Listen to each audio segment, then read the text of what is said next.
friends.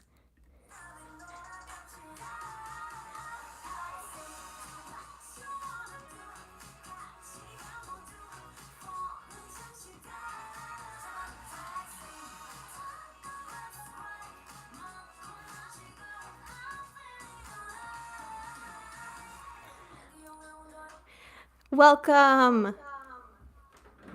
Oh no, I'm hearing myself twice. There we go. Sorry about that. Oh, I have my stream going on my computer, but then I'm filming on my phone or streaming from my phone so that I can see the chat a bit better. But hello and welcome. I'm going to take this off or else I'm going to sweat a lot.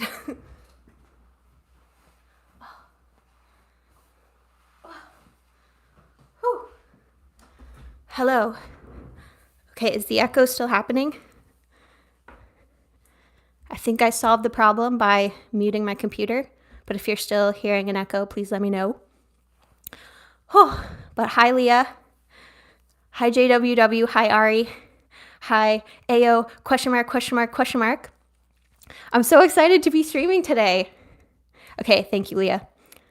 So this is my first live stream ever, but I'm super excited. Obviously, I've never done this before, but I did some testing yesterday, and hopefully that this will work and I won't have any issues, so bear with me.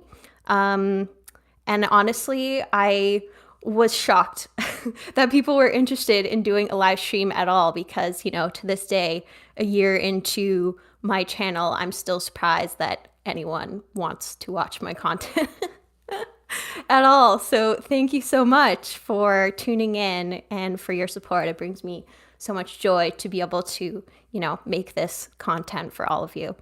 So yeah, where are you guys from?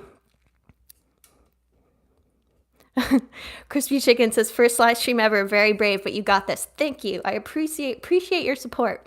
But yeah, tell me where you're from, where you're tuning in from, because I'd love to know. I find that so interesting that I'm able to connect with so many people around the world. Ari says, I'm American, but I live in Australia. That's cool. That's brave of you. I would be so afraid to move to a completely different place like that. JWW is from the UK. Nice. Have a couple friends in the UK. One in London, one in Edinburgh. AO's is Philly. My brother lived in Philly for about a year. Andrea, Norway. Crispy Chicken, Netherlands. Trinidad and Tobago. That's cool. Triana, I just woke up. I'm from Indonesia. Leah, thank you for giving me something to watch while I sew the armpits of my jacket. Oh, this is so cool that so many people are from so many different places and especially from different time zones too, because, you know, it's 6 p.m. for me right now. And beverage of the day, I have some wine with me, some rosé. And I wasn't sure how long the stream was going to last. It kind of depends on how much I ramble and how many questions there are. So I brought a backup. I have some Riesling in here. So we'll see. Iowa, Brisbane, where Jake from Hypen is from. Cool. France. Oh, this is so cool. This is so exciting. So yeah, thanks for joining.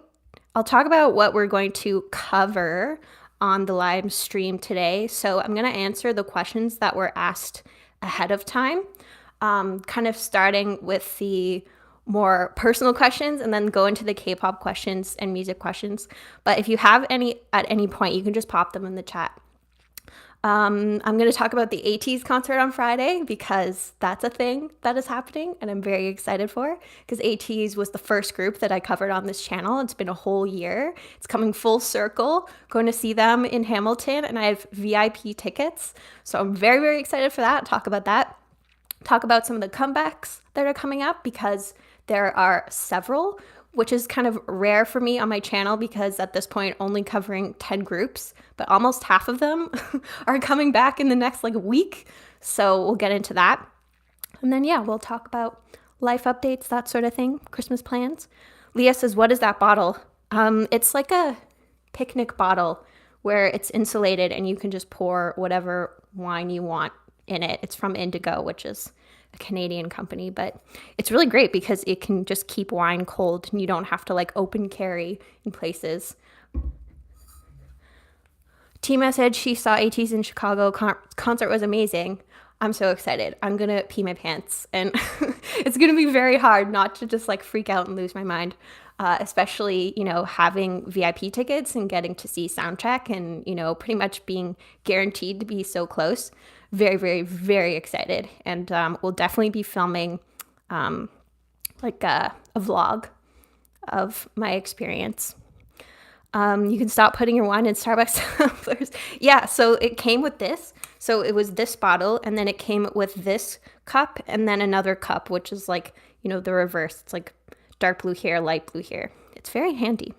I don't know why I wasn't using this earlier on my channel. I'd always been using wine glasses, and the wine would get like room temperature. I love a good cold glass of wine. So Maureen saw Ateez in Paris in April, but can't wait for them to come back. Yes, on Wednesday. So yeah, I'll be filming my reaction to the new Japanese song and music video on Wednesday. Okie dokie. So let's get into some of these questions. And again, I'll keep checking the chat throughout, so feel free to pop anything in there, any comments or questions. So one person, Bomirella, asked, I want to know more about you as a person, far from K-pop stuff. So I don't really know what exactly they wanted to know. My life is not that interesting, I have to say. I know I'm a little biased in that sense because I have to live my life every day. But I don't know. I feel like nothing is super, out of the ordinary. I grew up in Ottawa, which is the capital of Canada. It's probably like a 4.5 hour drive from Toronto. It's much closer to Montreal. It's like an hour and a half from Montreal. It's about 1 million people, where Justin Trudeau lives. And lived here my whole life. Have an older brother named Eric. He's 33. He lives in Nanaimo, which is on Vancouver Island. My parents are visiting him right now. I've honestly never lived anywhere else. So when that person mentioned that they moved to Australia, that's just like unfathomable to me. So I went to university here in Ottawa, Carleton University. I took communication studies. And I moved out of my parents' house and I lived with roommates my roommate was the first person to introduce me to the world of K-pop. And, this was like 2010. So like Big Bang was popular at the time, like Wonder Girls, those types of like second gen groups. One of my roommates was the first person who introduced me to K-pop, and that was before, Gangnam Style was really popular. And then in fourth year, I met my husband, Josh. So we were in the same program at Carleton in communication studies, and parking passes on campus were super, super expensive, like really expensive. It was like hundreds of dollars to park for a semester. So I lived across the street from campus. And so he would park on my street and basically park illegally because the amount of tickets that he would get would be cheaper than paying for a parking pass. And then it was like a 10-minute walk to campus. So he would park there. And then he was in a bunch of my classes. I was like, hey, I know you. You're in my class. So we would start walking together to and from class. And we were just friends for a while because he was dating somebody, I was dating somebody. And then in like the fall of that year, so that was 2014. And then maybe like 8 or 9 months after we met, he broke up with his girlfriend. And then I broke up with my boyfriend. So then we started dating not too long after that. And the rest was history. So yeah, 2014. And then we got married last October, here in Ottawa. And that was a really, really nice wedding because it was right in that period last year in October when COVID cases were really, really low. So we basically had like a normal wedding, which was really, really nice. And, we had to wear masks, or at least the guests had to wear masks. But other than that, it was just a completely normal wedding. And a lot of people were saying that was their first like post-COVID thing that they were doing, like, big party. And that was a really nice like experience to be able to share with people. So he is like my polar opposite. we are we are like the definition of the grumpy sunshine trope, if you know what I mean. Because like he is really introverted. He doesn't like people. He will openly tell you that. And he was saying that was like I was one of the only people he could tolerate. And that's how he knew. Super romantic, right? So yeah, I find like he is a lot more assertive than I am, so something I very much admire about him. And he's very decisive, like really good at making decisions, so we complement each other like really well in that sense. But yeah, and we bonded over the fact that we were put in a group project and we couldn't stand our group members because they were driving us crazy. Like two of the people weren't doing anything, and then the other person was like trying to hijack the whole project. So we bonded over the fact that that was just a awkward, uncomfortable situation. So then graduated university in 2014. Started working for a union right out of university, doing communications. So I was a communications officer. And then now, 8 years later, still working for the same place. It's a really great place to work. And I'm the director of communications there. And through my work, I got to learn a lot about different like professional development type of topics because we were holding a lot of seminars for our members. And I got really, really interested in the topic of emotional intelligence because we had different speakers come in, talk about that. And I thought that was just so interesting and fascinating. And so I myself got some training in EQ. So I got certified in a model where you can, take an assessment, you can learn what your strengths and weaknesses are in terms of your emotional intelligence. And then I provide coaching sessions to help you work on those different competencies that you want to build. And then after that, got my coaching certification. So like my formal coaching designation took me 3 years to get. It probably shouldn't have taken that long, but I was just dragging my feet. So I kind of do that on the side. And I was really interested maybe one day, like over the holidays, because I have a lot of time. My office is closed from Christmas Eve until New Year's Day. So I thought maybe I'd film some kind of different type of K-pop videos. And I was thinking of doing something from like an EQ lens, like an emotional intelligence lens, like the emotional intelligence of like X group or emotional intelligence in K-pop and how it shows up, because I see it come up in so many different ways with different groups in terms of, a lot of groups really being vulnerable in whether it's their lyrics or whether it's, the types of content that they put out there. I think of someone like Bangchan as an example of, the live streams and the types of things that he talks about. So yeah, that was something that was kind of on my mind and I've been thinking about possibly doing, but haven't really been able to figure out a structure for it. Yeah, so seems like that would be so cool, says Ari. Emotional intelligence at Bangtan, please. Yeah. I don't know why. Maybe it's, because of a lot of his content being in English, that he stood out to me, and just because being able to, understand right away. So yeah, if you guys would be interested, maybe I'll do something like that. And it seems like based on the comments, that maybe you would be. Michu says, hi, and Infinity XO, hello. Yeah, so in terms of, other things, in terms of like non-K-pop hobbies, really enjoy reading. I read a lot of books. Basically, if I'm not doing this, if I'm not making a video or I'm not, editing, I am reading or spending time with my husband, going out occasionally. I don't go out very often, like going for walks and that sort of thing. I volunteer with a networking group for other communications people in Ottawa. I'm really interested in politics, though I'm not going to get into politics on the stream. Yeah.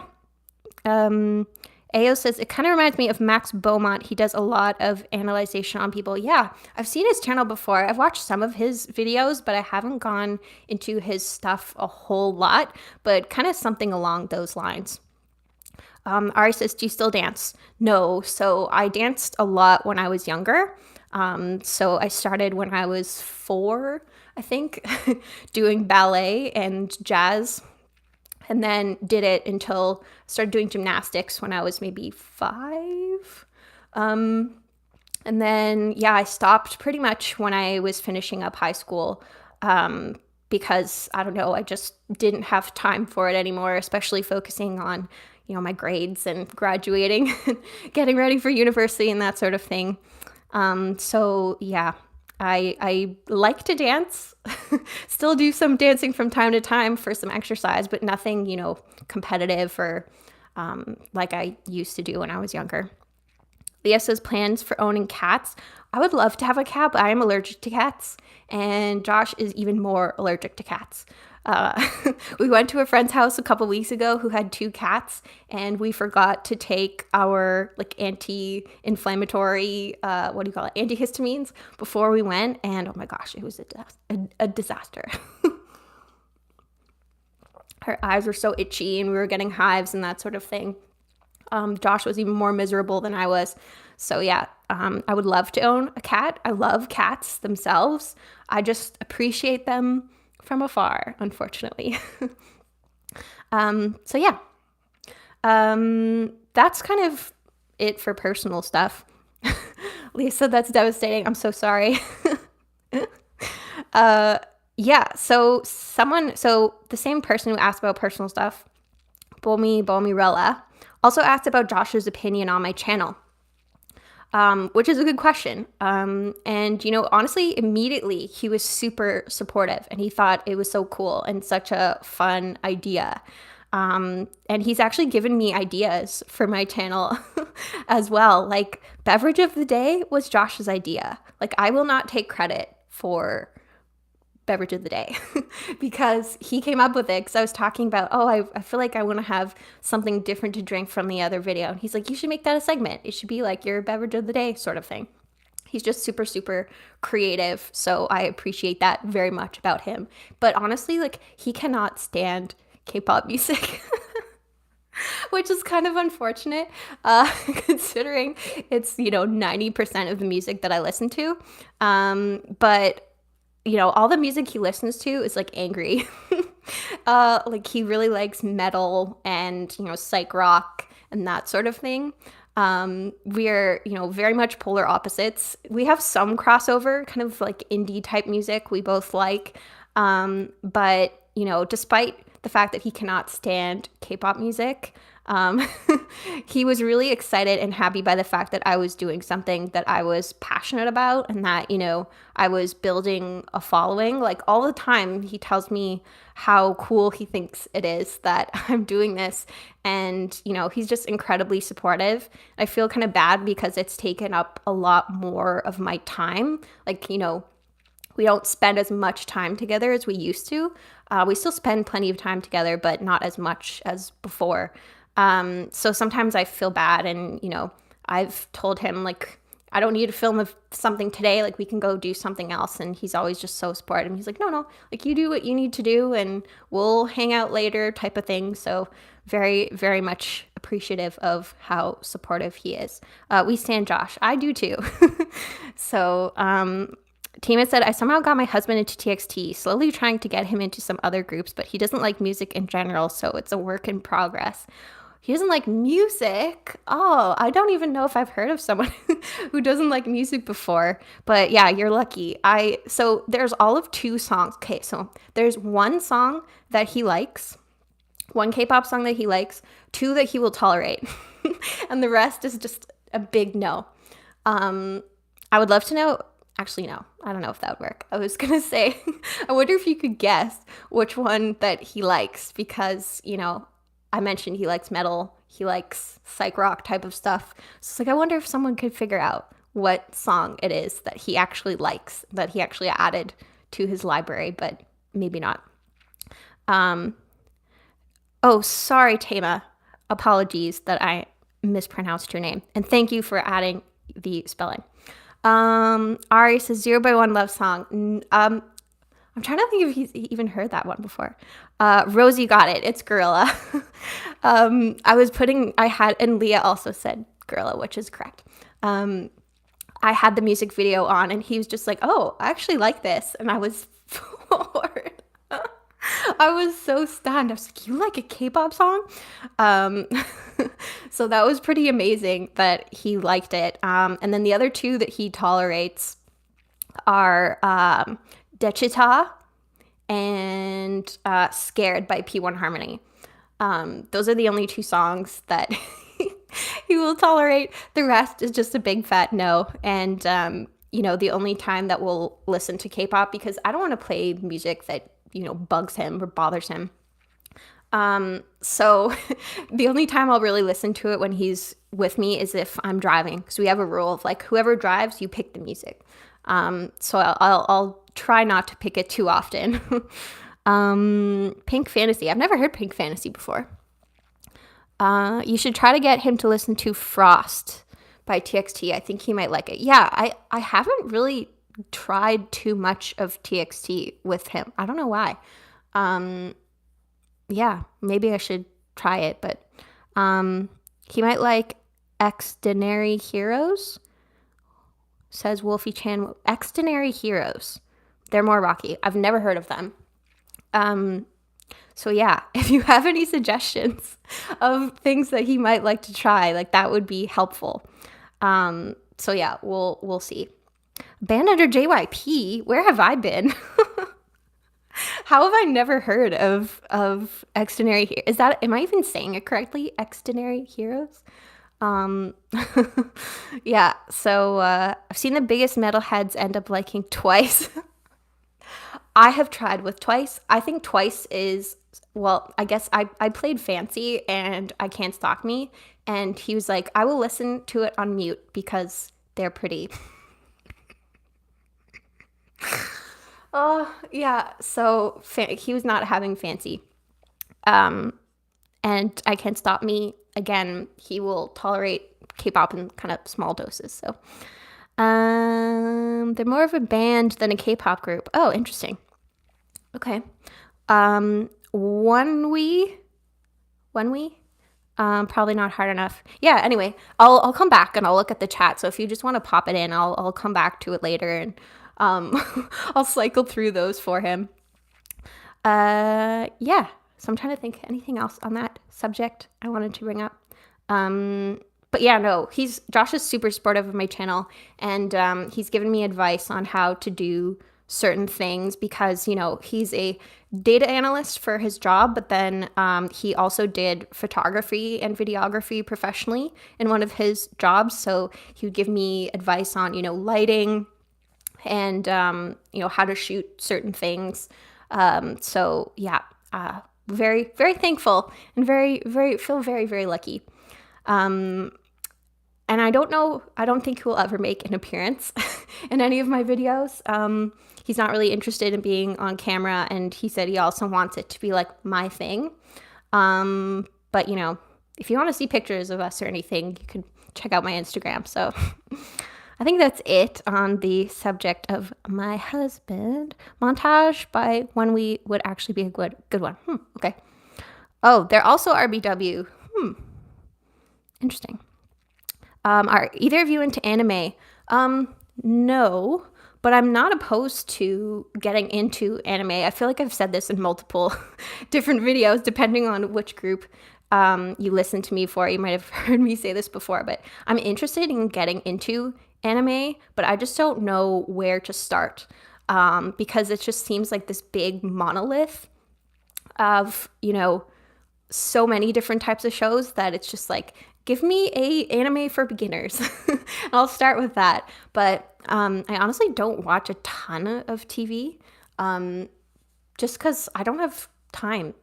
And I prefer reading over watching TV. So when I do watch TV, it's typically like if I'm putting my makeup on or if I'm eating. That's kind of the only time that we'll watch TV or I'll watch TV. I'm not into anime, but I've watched one show and I'd highly recommend. It's called Tokyo Revengers. Okay. Spy by Family. I feel like, was that based on a manga? Because I think I've heard of that manga before. Another thing that I've wanted to kind of try because, reading, I feel like manga I would like better than anime. But I've just never, again, it's just like, where do you start? I don't really know. So again, just throw any anime or any manga in the chat that you like because I will take all of the recommendations. Depends on what type of shows you like. I like comedies more than, dramas or action type of shows. Really into anime depends on the genre you like. So are there subgenres within anime? Because I don't really know exactly what the subgenres are, if there are any, but I do like comedies. Dramas somewhat. Like K-dramas, I feel like I probably have watched way fewer K-dramas than the average K-pop fan. Uh, just because of the fact, like I said, oftentimes when I'm watching TV, I'm putting makeup on or eating. So it's like watching subtitles at the same time is kind of tricky. So we really have to go out of our way to like watch something with subtitles. Was watching Extraordinary Attorney Woo, was really enjoying that. Watching that with Josh, and he was really interested in that one. Like he's been enjoying it, and I was surprised because normally he's like not really into K-dramas and that sort of thing. They're too over the top for him. But yeah, I think I could count on one hand how many K-dramas I've seen. It's bad. But yeah, so I don't know what the subgenres are. Dreamcatcher. I've tried Dreamcatcher with Josh, and I don't know, nothing was sinking in. See, I thought that if anything, Dreamcatcher would be one of the ones he would really like, but it wasn't. Start with a short anime. Yes, I would love to do that because sometimes K-dramas are just so intimidating because there'll be 16 episodes that are an hour long, and that is very intimidating for me to commit because I get so antsy. Like I can't sit and watch a movie for an hour and a half. I'm so bad. I will have to watch it in 2 sittings or be doing something else at the same time in order to get through it. It's so bad. LKC, hello, I really enjoy your videos. Nice to see you. LKC. Yes, anime is just like TV. They're comedy, action, romance. Oh gosh, okay. Good to know. Yeah, I would probably more the comedy or the romance than action or fantasy. Maybe fantasy a little. And flying cover quite some amount of J anime. Oh, that's cool. Yeah, I imagine there's some crossover between some like K-pop or J-pop and anime. Most anime have English dub, although I like watching with English subs. Yeah, I honestly do too when there is the option for English dub or subtitles, like Squid Game watched with subtitles rather than dubs. Because I feel like you kind of miss some of the original like nuances if you're using dubs because it's not quite the same experience. You might like Wotakoi. I probably butchered that. Anime is 20 minutes per episode. Oh, that suits me. That very much suits me. 20 minutes per episode. I could do that. My attention span's too horrible to watch anything, even if it's good. Yeah. Same Z's. Uran High School Host Club. It's a comedy romance type of anime. Okay, perfect. I will try these. So yeah, if you just pop something in the chat that is short and is that kind of like comedy or romance, maybe like a touch of fantasy, not really into the action type of genre, just let me know because I will try it. William, hi William. Seems like we have another OML. Oh yeah, then another Uran High School Host Club. Okay, cool. So where do you watch anime? Is it on Netflix or another platform? Because like I'm trying to think of like not Vicky. Vicky's K dramas. Yeah, because like we don't have Hulu in Canada. And I imagine, it's not American platforms anyway, that probably most of these are on. Crunchyroll. Never heard of Crunchyroll. Hopefully that's in Canada. Webtoons that Hybe has been publishing. Yeah. Oh, I've been meaning to see those, or check those out, because I feel like that would honestly probably be the best place to start, is that kind of crossover, where those artists have those types of webtoon things. Is probably a good place to start. Leah says Crunchyroll. Okay, I'm assuming since you're saying that it's in Canada, it's available in Canada. Because I know Leah is Canadian. Yeah.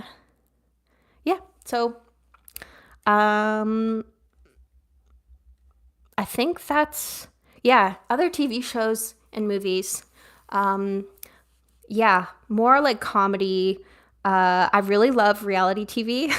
Not kind of like Kardashian, Keeping Up with the Kardashians or anything like that. More so like reality TV competition shows, like Survivor, Big Brother, The Challenge.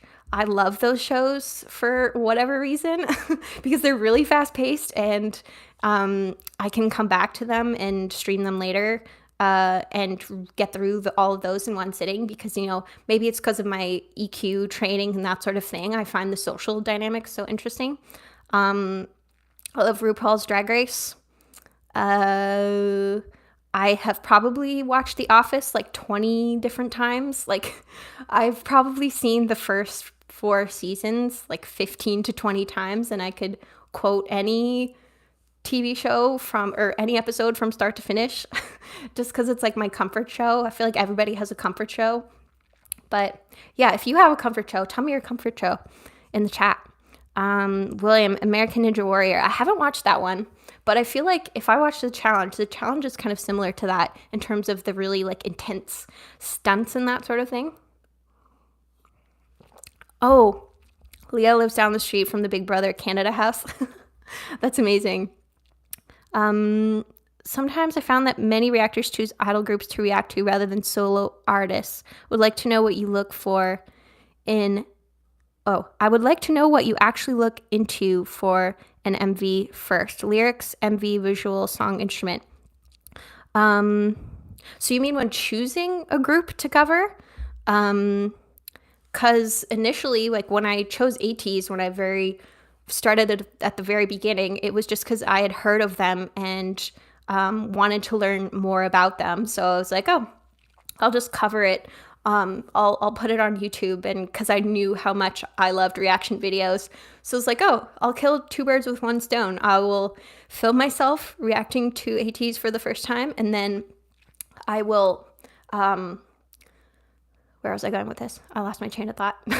Oh, and then also because I love reaction videos so much, I was like, oh, I would love to be able to contribute to that content and kind of give back to, I'd watch so many BTS reaction videos. So that's kind of where my channel got its start. And from there, after that, I did Stray Kids because I had known a little bit about them, but wanted to go into them more. And then from that point on, it was always democratic. I would always put it to a vote on my channel for people or groups that people wanted to see. So solo artists were up there. Like I actually went through, there's a post I put, hold on, let me open this up. There was a post that I put out in the summertime where I just asked for like an open call for suggestions for groups and that sort of thing to cover. And I went through and I counted every single comment and how many likes or interactions that particular recommendation had, and then I compiled it all in an Excel spreadsheet. So Purple Kiss was at the top, so I started covering them, but then the 5th highest recommendation was IU, and then after that Chungha. So it's just getting through it at this point, going down the list. And it's probably going to take a while because I'm hesitant to go long periods of time without covering a group that I'm already covering, because I don't want to, I want to make sure that I'm making the content that people want to see, and I'm not just ditching a group to cover a new group. But yeah. So it's always been mostly democratic how I decide which groups to cover. But I'm not sure if that was the question that you were asking. If it wasn't, then let me know. So yeah, like lyrics, music video, visual songs, instruments, like what is it that stands out for me? I find that lyrics are really interesting for me. As you know, or probably know, I tend to go into them quite a bit in my reactions because I just find that K-pop lyrics are always so like rich and really, really fascinating. Like some of the metaphors that are used and just how much like poetry there is in a lot of K-pop lyrics. So yeah, visuals, not as much as, the music itself. Same thing with music videos. Like I spend a lot more time, like once I watch a music video and react to a music video, I spend a lot more time listening to the song than watching and coming back and watching the music video again. Brooklyn Nine-Nine is your go-to binge show. Yes, actually Josh is rewatching that right now. He will often rewatch a bunch of different shows, and he's on Brooklyn Nine-Nine.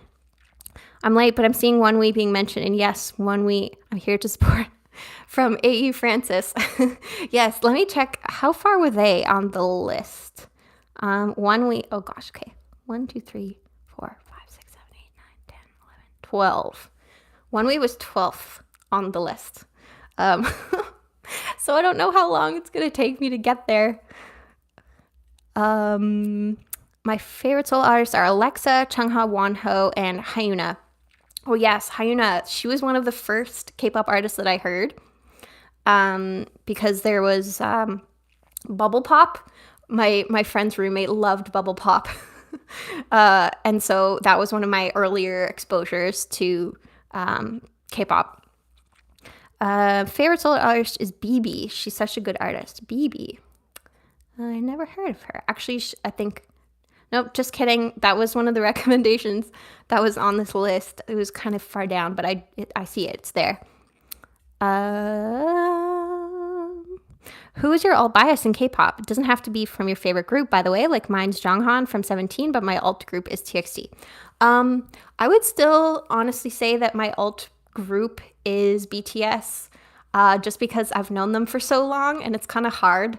Because I knew them for almost 3 years before I started my channel last year. So it's, closing in on, 4 years at this point. So I feel like they're still probably my alts, although they haven't made like really a lot of music recently. But yeah, I would still say that my alt bias is Yoongi.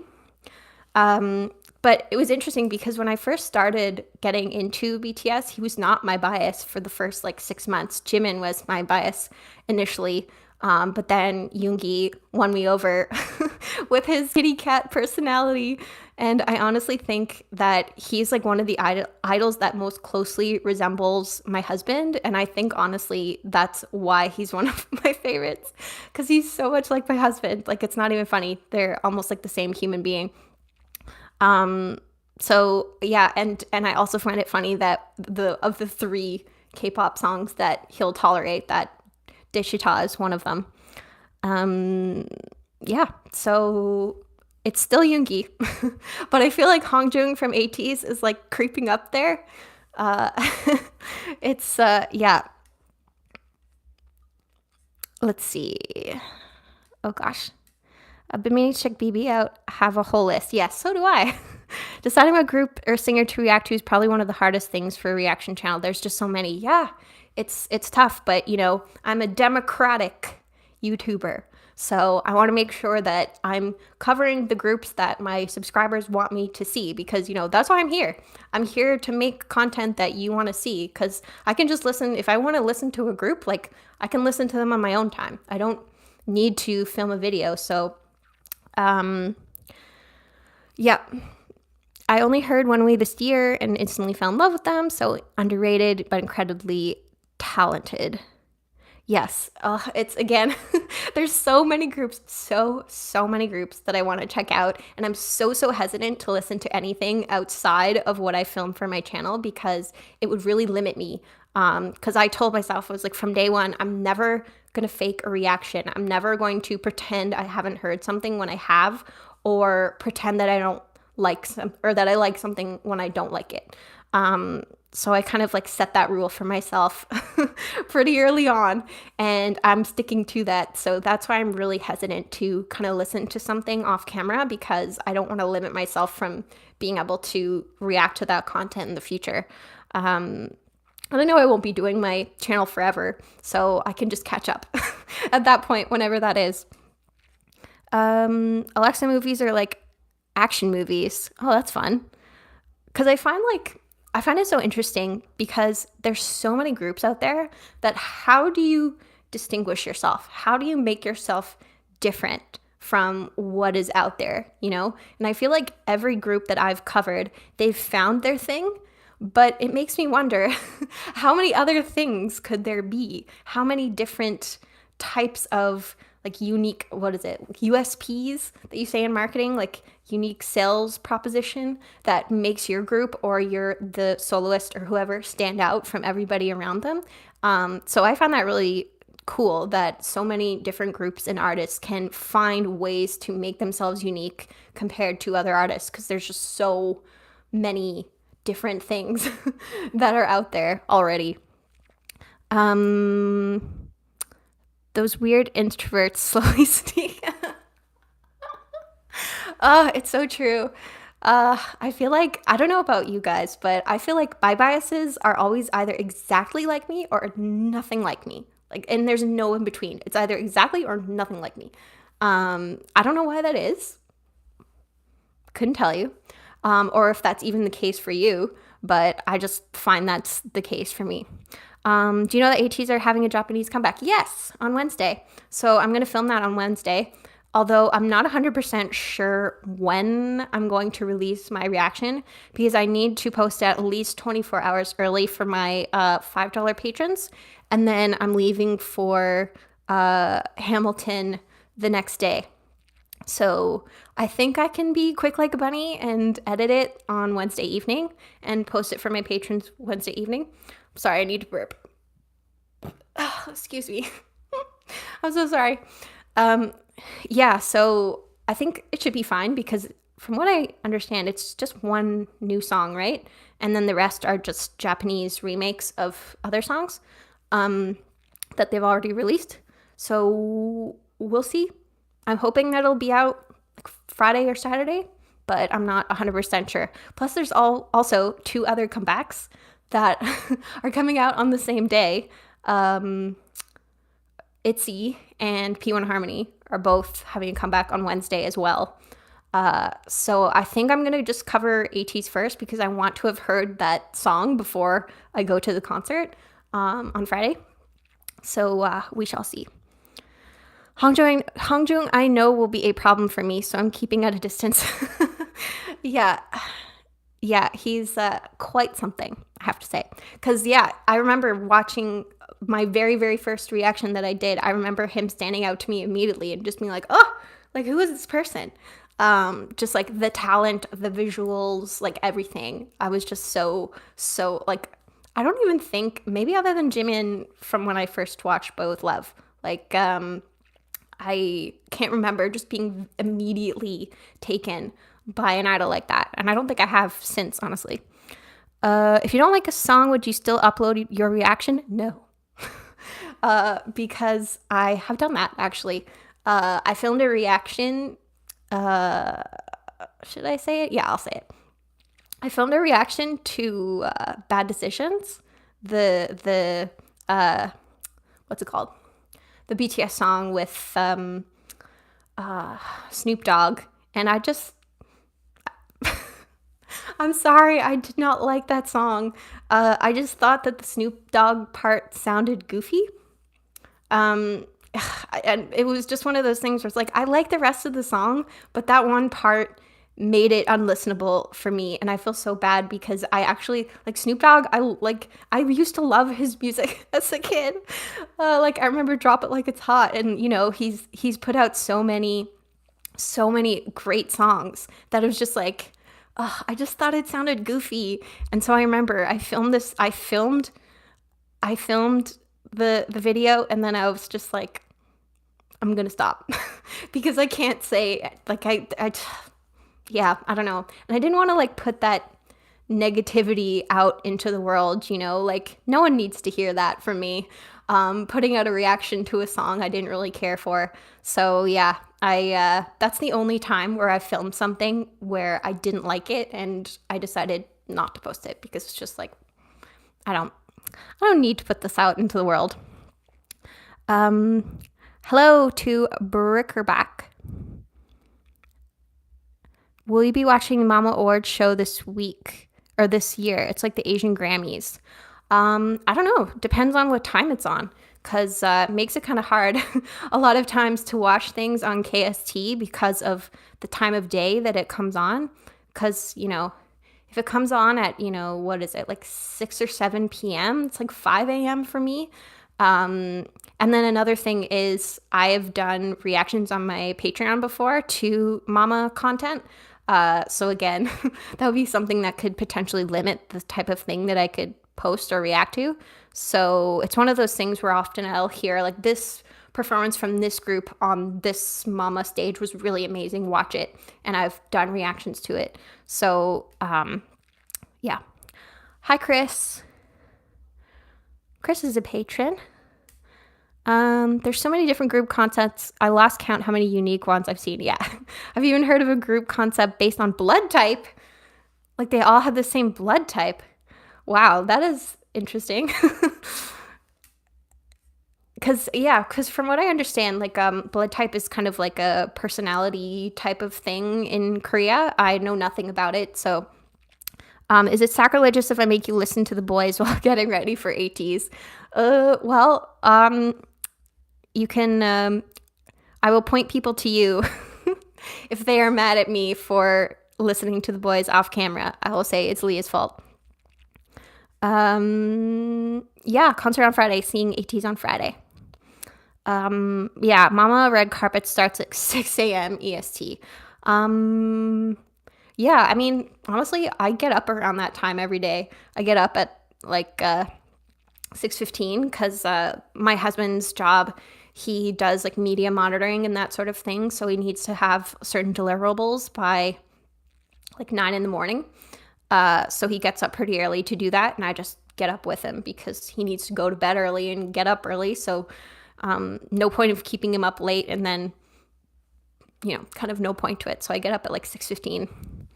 Woke up at 1 a.m. for Mama Awards on Saturday. Wow. Tama, you're brave.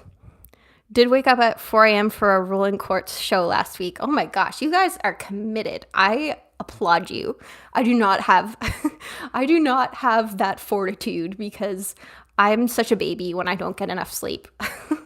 Like even operating off of like 6 hours sleep is a struggle for me. So I very much admire all of you who've been able to do that, because one time I woke up for a BTS concert. What was it? Was it Permission to Dance?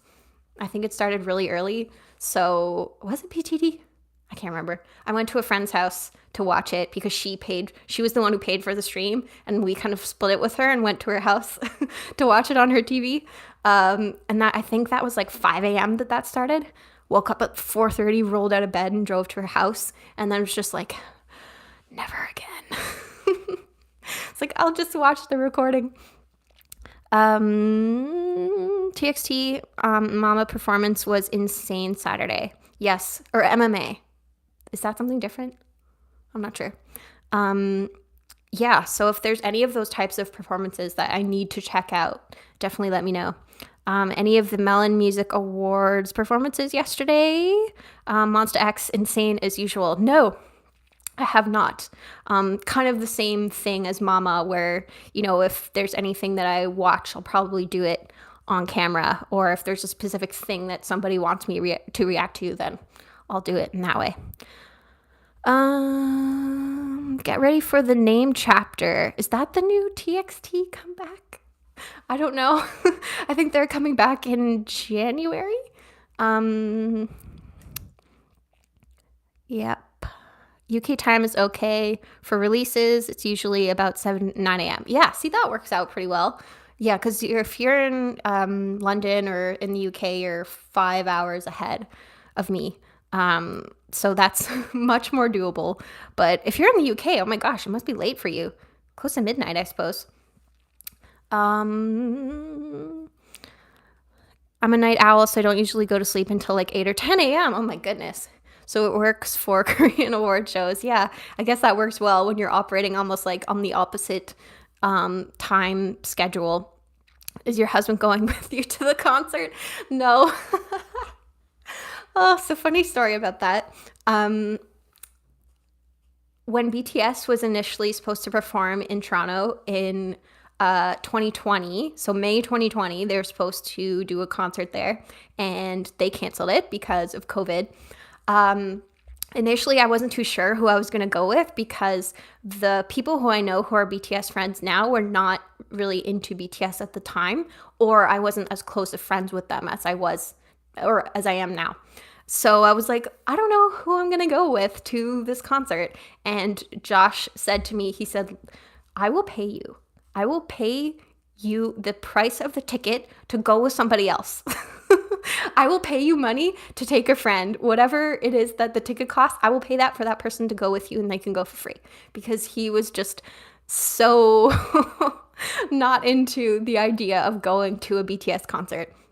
So, but I was going to go with some friends and found people to go with. But he was ready to pay me. And actually, the friend who was going with me said the exact same, her husband said the exact same thing to her. He was just like, I will pay somebody to go with you. I don't want to go. Because like most concerts are kind of a nightmare experience for him because of it's just like he gets very overstimulated with crowds and, you know, a lot of loud noises and like flashing lights, and he just gets very overstimulated by that kind of environment. He can do outdoor concerts, but indoor concerts not as much unless it's like a group he really, really, really likes. Because I did go to a concert with him for a group that I did not like. So I went to Montreal with him to see a band called King Gizzard and the Lizard Wizard play. For the Australian person who's here, you might have heard of them before because they're Australian. So yeah, he loves this band, King Gizzard and the Lizard Wizard. So I went to the concert with him because he didn't have any friends that liked the band as well. But he does now, but at the time he didn't. So it was like a 4-hour concert. Because there was 2 opening acts that played and then they played, and so it was 4 hours in total, and it was like a metal sick rock band. So we stood at basically the very back of the room, so we wouldn't be in the middle of a mosh pit, but actually had a nice time. Like, it was fun. Never in my life would I go out of my way to listen to their music, but I had a good time. So if I was ever in a dire situation, I feel like I could be like, well, I went to the King Gizzard concert with you, so you can come with me to an Ateez concert. But no, I am going with a friend. I'm going with Leah, who's in the chat, I think. I'm not sure if she's still here. The name chapter is the new chapter, so dream chapter, chaos chapter. So chapter. In the UK, we're 9 hours behind KST. Yeah, 10 to midnight. Hi from Iceland. Iceland. Oh, I've always wanted to go to Iceland. Oh, there's Leah. The name chapters TXT's next set of albums, and they gave a spoiler at their MMA performance. Ooh, that's exciting. Yeah, I think I'm like 20 seconds ahead of the chat, which is why there's a bit of a delay in terms of what I'm seeing, or like what I'm saying and what you're seeing. I'm going to see my favorite boy, Stray Kids, in March. Oh, that's so exciting. I tried to get Stray Kids tickets in the summer. Was it the summertime? In the spring? Because I was initially supposed to see Ateez in January, but that was like super COVID at the time. So I decided not to go. And and I sold my ticket. But I was willing to go to Newark to see Ateez. So it's like, I'm going to try to get Newark tickets for Stray Kids. And I didn't even get past the waiting room.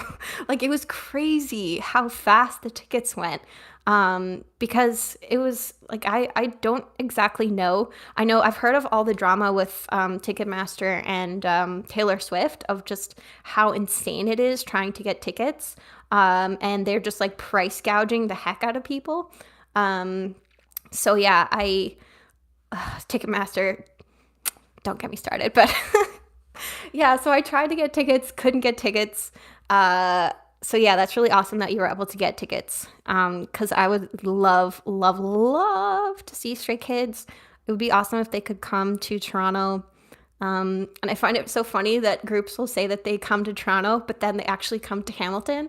Because Hamilton's like an hour away from Toronto, and it's more of like an industrial area too, which is, I'm sure a lot of idols show up going to Toronto and then realizing it's in Hamilton and being like, oh, okay, this is a little different. But yeah, so I kind of got a kick out of the fact that Ateez said that they were coming to Toronto and then it was actually in Hamilton. No offense to anybody from Hamilton. Yeah, not Ozzy, but heard of King Gizzard. Yeah. You're gonna love it. I saw them back in 2019, much smaller show. Yeah, holy cow, 2019. So they would just, depending on when that was, possibly less than a year after they debuted. Just saw Dreamcatcher again.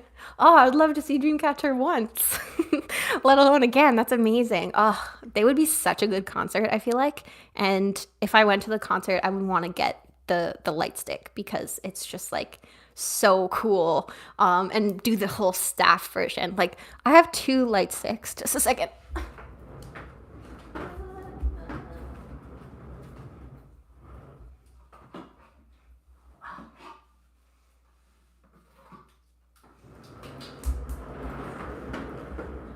So I always have a habit of getting a light stick for the concert I'm supposed to attend. So I had got the Army Bomb when I was supposed to see them in concert and then never did. By the time they come back, I will be 2025. How old will I be? I'll be 33. I might be a mom by that time when they come back. So probably we'll never get to see BTS in concert, which is kind of depressing. Don't really want to think about that. And then I have my Lightning. I have the OG Lightning, not the newest one. I saw people were criticizing the design of the new Lightning, and I actually like it a lot. I like this one. I feel like they're kind of different. Like, the other one looks a bit more like sleeker and modern. But I still like this one a lot, and I like the new one too. So yeah, I don't know why people were kind of hating on the new Lightning, but yeah, I don't think there's any batteries in here. Is there? Because I think what I've seen every time I've got a light stick, it's like, don't leave batteries in the chamber when it's not being used. But there are batteries in here. Do they work? Nope. I'll have to remember to charge this or get new battery. Oh, shoot. Do I even have batteries? Crap. Okay. I'll have to buy some more before I go to Hamilton. But yeah, because it's fully dead. Toronto, yeah. If Stray Kids come to Canada, yeah. I'm sorry to ask, but have you reacted? Not yet. I have not reacted to Enhypen yet, but they're up there in terms of, I think, groups that people have wanted to see. Ticket resellers and Ticketmaster, yeah. I feel like, I don't know why Ticketmaster doesn't just do refunds. I mean, because it's not like they're losing any money. If they do, actually, that's not true. If the tickets aren't purchased, then I guess they would lose money. But it kind of just seems silly that you can't just get a refund on your ticket before the concert happens, because especially if it's a really popular group, like, the tickets are going to sell. So I don't know. Yeah, Toronto. If you hear someone from Toronto, say Toronto. Or if you hear someone say Toronto, you can guarantee that person's not from Toronto. Because we don't say the T. Still can't get over Chan saying he wanted to come to Canada in the Skiz Talker. He got my hopes up. Yeah, that would be so nice if he could come here. I was baffled by the fact that P1 Harmony came here to Ottawa. I don't know if any K-pop group has ever come to Ottawa before, and I was stunned when I found out that they were coming here. Not only coming here, but did a free concert. So that was kind of wild. But I feel like they're the only group who would ever come to Ottawa. I don't even know why they came here, to be honest, because they did go to Toronto. I said Toronto. They did go to Toronto the day before, or 2 days before maybe, but and I thought it was so funny because they did their what was it? They did their their Canada vlog, and it was just Toronto, and I think they went to where Kehoe was from, like Unionville, which is a suburb like kind of northeast of Toronto. And then they didn't do anything in Ottawa. I think they honestly came here and left. Came here, they did their concert, and they left. The weather was really bad when they were here too. It was like pouring rain. It was September and it was pouring rain, I think the 2 days that they were here. So I remember they commented, they said they liked the buildings, but didn't really see anything else.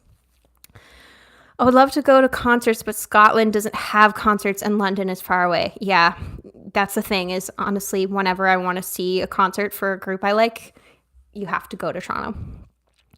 I've seen a couple in Montreal. Montreal has a really awesome outdoor festival each year called Osheaga. And there have been some really great, oh my gosh, excuse me. Some really great acts there, but they're, indie groups. Like, I don't know if a K-pop group has ever come to Osheaga before, but I feel optimistic about it, especially after Hobie did Lollapalooza and TXT did Lollapalooza.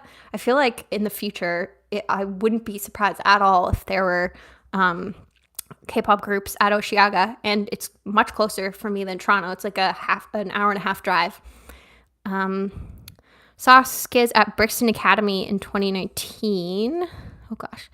Sorry, the chat keeps disappearing, or the comment keeps disappearing. Same place I just saw DC, smaller venue in 2019. Yeah, it's cool to see groups grow and then the venues get bigger and bigger and they'd be able to fill the stands more and more. And I was honestly kind of sad when I saw that there's still a lot of tickets that are available for Ateez on Friday in Toronto or Hamilton. Like, I was kind of surprised. I thought it would sell out, and it makes me sad because, one, how are they not selling more tickets? And two, I feel like they're probably not going to come back. If they're not selling out the arena, I would honestly be really surprised if they came back to Toronto. Sad I missed the Dreamcatcher concert when they came to Chicago, but yeah, I feel like there were a couple of groups. Like, I think the Dreamcatcher and the Stray Kids concert in Newark or in New York were on the same day as well. Or maybe it was TXT. I'm not sure. I just remember. And, I don't even know how I chose. But yeah, I just tried to get Stray Kids tickets. And then I think my window of opportunity disappeared. I didn't like the new Lightning till they gave it clothes. I haven't seen the clothes. Is that a thing? Yeah, I know Leah decorated hers and it looks really cool. Like, she put like little what do you call it? Not sequins. Like little rhinestones on it. And it looks really nice. Dreamcatcher Lightstick doesn't have batteries. It's rechargeable. That's cool. Crispy Chicken also went to DC. Still waiting for your Lightstick to arrive. Yeah. I was trying to think of ideas for Christmas gifts for my family, and the Dreamcatcher Lightstick was one of the first things that came to my mind, honestly. But then I looked on their website and it was sold out. So, H&E, who's your bias before and after the concert? Yeah, we'll see if it's still Hongjoong. Because, because of H&E VIP, I'm probably going to be really, really close. If not at Barricade, then like very, very close to Barricade. Maybe like 2 or 3 rows of people back. And it's general admission. So I haven't gotten any instructions or that sort of thing via email, but we'll see like what time you have to be there and how early we're willing to line up. Yeah, Ticketmaster takes so much money from resale tickets. Okay. Sorry, back to like who might bias wreck me at the concert. I have no clue, honestly. I've seen so many clips on Instagram of like San and Sunghwa and Yosang and Jung, like honestly all of them. And I've asked myself, like, oh my gosh, how am I gonna survive this concert? Like I was genuinely worried for my safety because of some of these clips that I saw of just like threatening to take me out. So we'll see how that goes. They're just making fun of the new Lightning, but it's really awesome. Yeah, because like the Army Bomb has an app. Whoops, sorry about that. The Army Bomb has an app and you can change the color and that sort of thing, but I feel like this one doesn't have that. I don't imagine, but we'll see. Wasn't much for them to do here. Yeah, not much for P1 Harmony to do in Ottawa. Ottawa was called the most boring city in Canada. There was like a vote that took place, and where I live was deemed the most boring city in Canada, which is pretty sad. What beverage of the day is causing that? Oh, it's just rosé. I don't want to tilt it too much because I don't want to spill it, but yeah, it's not even carbonated. I couldn't even tell you why it was causing the burps, but yeah, groups never come to Australia, and the few times they do, they only come to Sydney, which is 8 hours from Brisbane. Yeah, that's too bad. Hopefully with Jake being from Brisbane and Hypen will come here. Brixton Academy is under 5,000. When the US tours are happening, there's a lot of crossover. Yeah, you think they would coordinate because, you know, wouldn't it be in their best interest, even if it's not the same label or the same company, that they would want to organize it on a different day because then you might get more ticket sales. But, you know, depending on which group it was, they all sold out immediately anyway. So I guess that doesn't really matter. Yeah, Stray Kids in DC in New York. Yeah. So yeah, I'd opted for Stray Kids because I'd known them longer. All seem to be the same places at the same times. Yeah, I definitely want to get a DC light stick. I think Yoonho is my bias, but I'm not sure. It's really hard to choose. They're all pretty amazing. I bias the Demon line. I'm surprised I made it home. That's fully what I'm expecting to experience from the concert. Yoonho's climbing my bias list. Oh, DC has an app as well. There's a candle effect setting. That's cool. Ottawa is one of my favorite cities. Oh, go you, Austin. Such a fun time with Parliament tours and summer light shows at night. If anything's boring, it's Winnipeg. I've been to Winnipeg before, and I actually liked it a lot, but I've only been in the summertime. I've never been in the winter. But yeah, I feel like Ottawa gets kind of a bad reputation. Obviously, you know, I live here, so I love it. And I've only ever lived here my whole life, but it's mostly just because it's a lot of public servants, a lot of government workers with families. There's not a ton of like nightlife or that sort of thing. But there's a lot of really beautiful historic places, and it's really, really nice in the summertime. A little hot. Like it's pretty humid here. It'll get to be sometimes in the summertime like 40 degrees Celsius with the humidity. And my sister-in-law, so my brother's wife, she's Colombian, and she came to, like, she was born and raised in Colombia, and she came to Ottawa and she couldn't handle the heat. She was just like, it's too humid here. But yeah, it's quite nice in the summertime. So I feel like if you're ever going to come to Ottawa, don't come in the winter for your own safety and well-being. Hoping to go to Toronto next year with my college. Yeah, Toronto is really fun. Like, it's a really cool place. I feel like if I were going to live anywhere other than Ottawa, it would be Montreal or Toronto.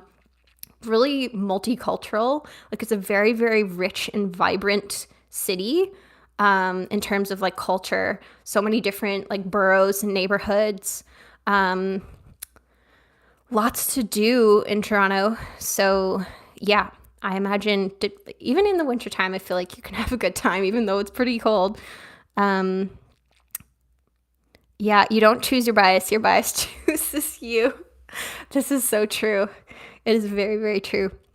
Um, yeah, DC lights take sync with the lighting plan of a concert. Ottawa's boring, yeah, but I do like living when I go to the big cities. It's actually really overwhelming. Yeah, I went to Toronto in October for work. And I was walking around like right when work was out for the day. It was like 4 o'clock, and there were so many people everywhere. Like that is not the case when you walk around in Ottawa. I mean, it's not a super small city. There's like a million people, but Toronto was just very overwhelming. So many people. So yeah, I was a little overwhelmed. And it was very loud as well, but I still really like going there. I don't think I have an official Ateez bias. I have a hard time learning the different members, mostly putting names to faces. Yeah, story of my life. Learning new groups, that's always the hardest thing. Like starting out with a new group is remembering the names and putting faces to names. But I find that just through the editing process, oh my gosh, I keep burping.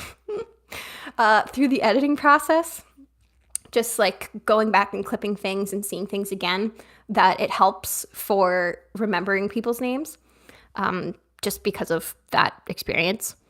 And so I feel like now, after getting through 17, like if I can remember 13 different names and put 13 different names to faces, like I could do any group. Like I believe in myself. So I believe in you. Wolfie Shan 1, I believe in you. You can do it. Toronto and Montreal are very fun to visit, but less so to live in.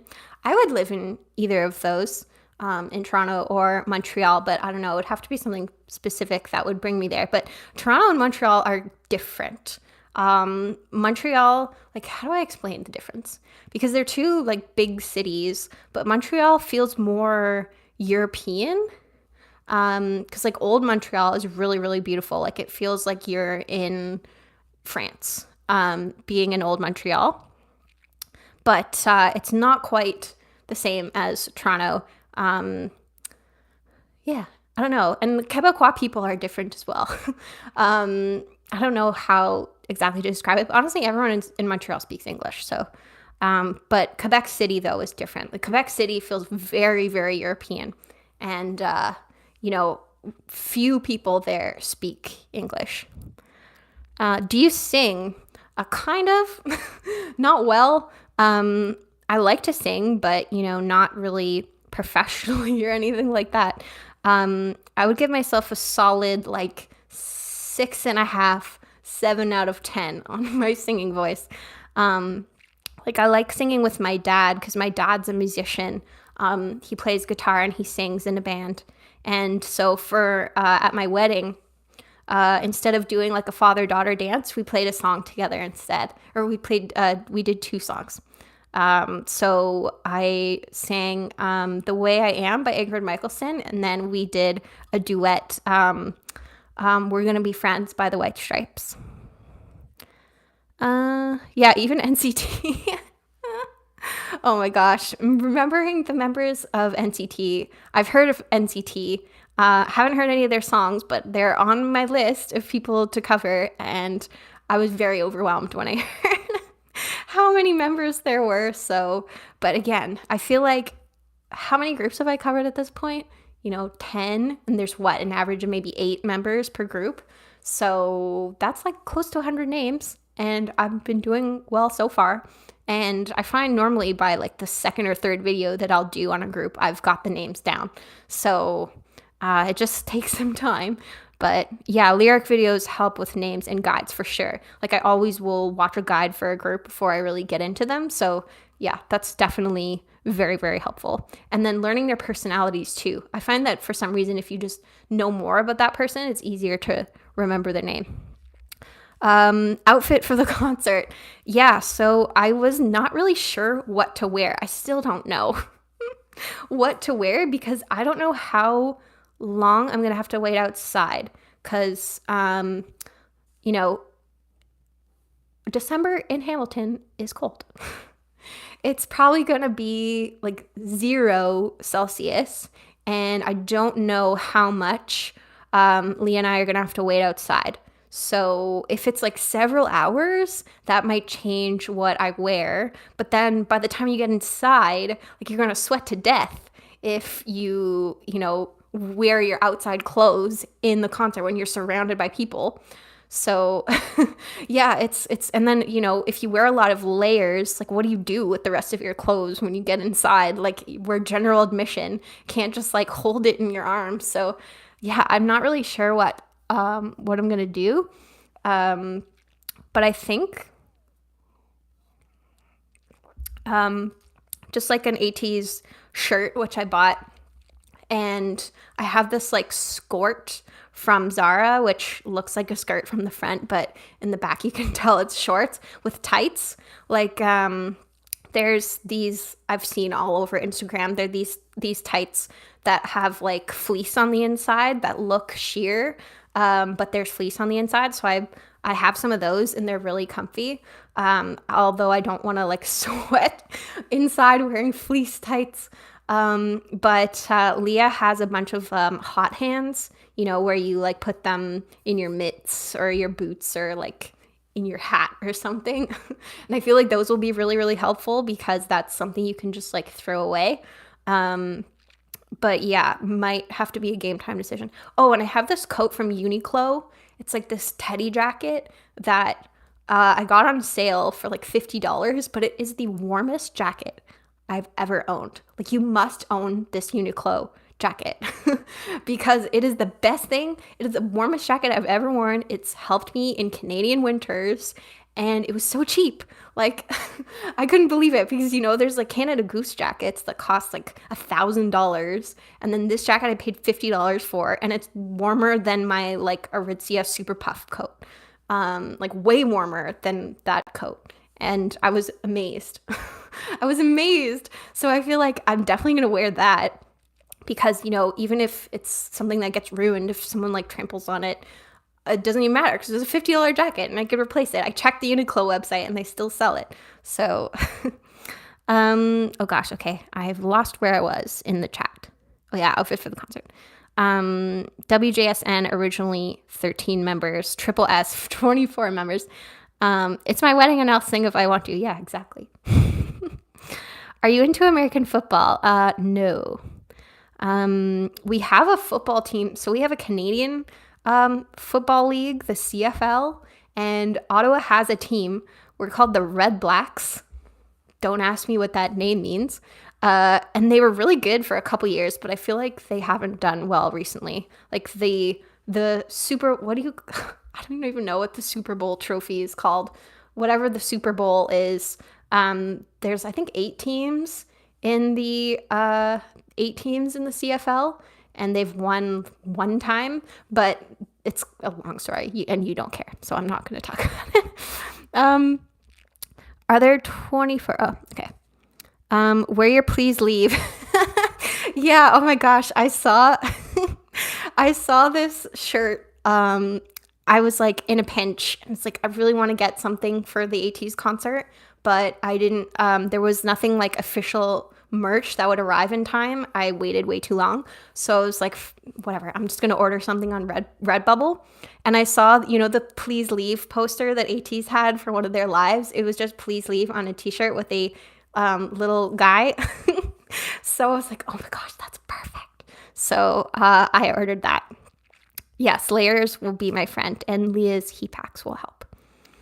NCT isn't that scary because they're usually broken up into 3 separate groups. It's just when they're all together, but that rarely happens.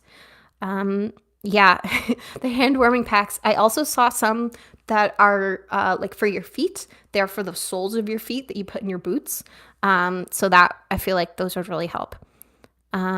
Yay, Red Blacks can compete with the Stampeders, though. I don't even know what city the Stampeders are. Is that Calgary? I guess that makes sense because of the Calgary Stampede. Grey Cup, yes. Thank you, Leah and Austin.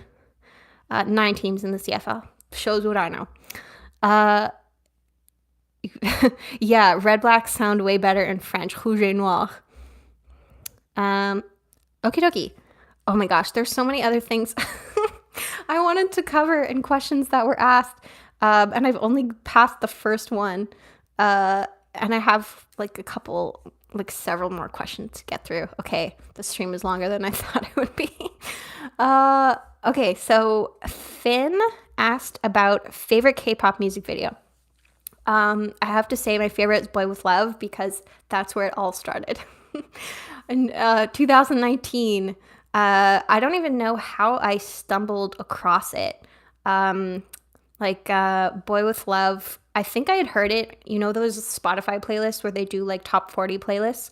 I'd heard it on that and I was just very confused because like, this isn't English, is it? And I had very vaguely heard of BTS at the time, but I didn't know really anything about them. So I heard the song, I was like, wow, this is super interesting. So I watched the music video and I was just like, what is this? Like, I was so taken with everything about it. Like the visuals, the dancing, the colors, like everything was just blowing my mind. I'd never ever seen anything like this. And I'm sure all of you had a similar experience for the first like music video or K-pop song that you heard and you were just like, what is this? Because there's just nothing out there like K-pop, So I think I have to say Boy With Love because that's kind of like where it all started. And then after that, I had watched their interview with Stephen Colbert because I think at the time it was like a month after Boy With Love came out. And then I just went down the rabbit hole. It was like, oh no. And again, I'm sure that's a similar experience for all of you getting into K-pop, whatever group it was. And before that, I just only heard the odd K-pop song. Like my roommate loved Big Bang. Like I knew the entire like Fantastic Baby song from start to finish, even though I'd never gone out of my way to listen to it. It was always my roommate that was playing Fantastic Baby. And then, like Gangnam Style came out after that. Nobody But You by the Wonder Girls, and like Bubble Pop, 21 with like I Am the Best. But yeah, nothing other than that. And then, long time after that is when I heard BTS. So, so I think that's my favorite K-pop music video. Probably also, I love Daechwita also just because it like holds a special place in my heart. It came out on my birthday. So, my bias coming out with a surprise music video on my birthday. And then on that day when it came out, when D2 came out, I had turned 28 years old that day. And then there's a song on D2 called 28 about turning 28. So that was just like the weirdest thing for me because it's like how many Yoongi biases were born on May 22, 1992, or, in Korea, 1993, who could say like this song about turning 28 came out on the day that I turned 28, So I thought that was really strange and almost like serendipitous in a way. So that was a really cool thing. So Daechwita like holds a special place in my heart because of that. Are you watching the World Cup? I'm Moroccan. We're going to play versus Canada. No, I'm not watching the World Cup. I know nothing about soccer. I know that Canada's in the World Cup and we've been in the World Cup for the first time in maybe like 30 years or something like that. But from what I understand, they're doing very poorly so far. So you said you really liked reality TV. Have you watched Korean variety or reality TV shows? I have not. I've heard of some of them, but I haven't really gotten into many. There's some episodes that I've watched, for my channel or for my Patreon in one way or another, but I've never watched like a series, like episode after episode. Twice's debut was the one that pulled me in. Yep. Boy With Love was one of the only BTS songs I listened to. Haven't really gotten into them much, but I plan on finding more songs. Yeah.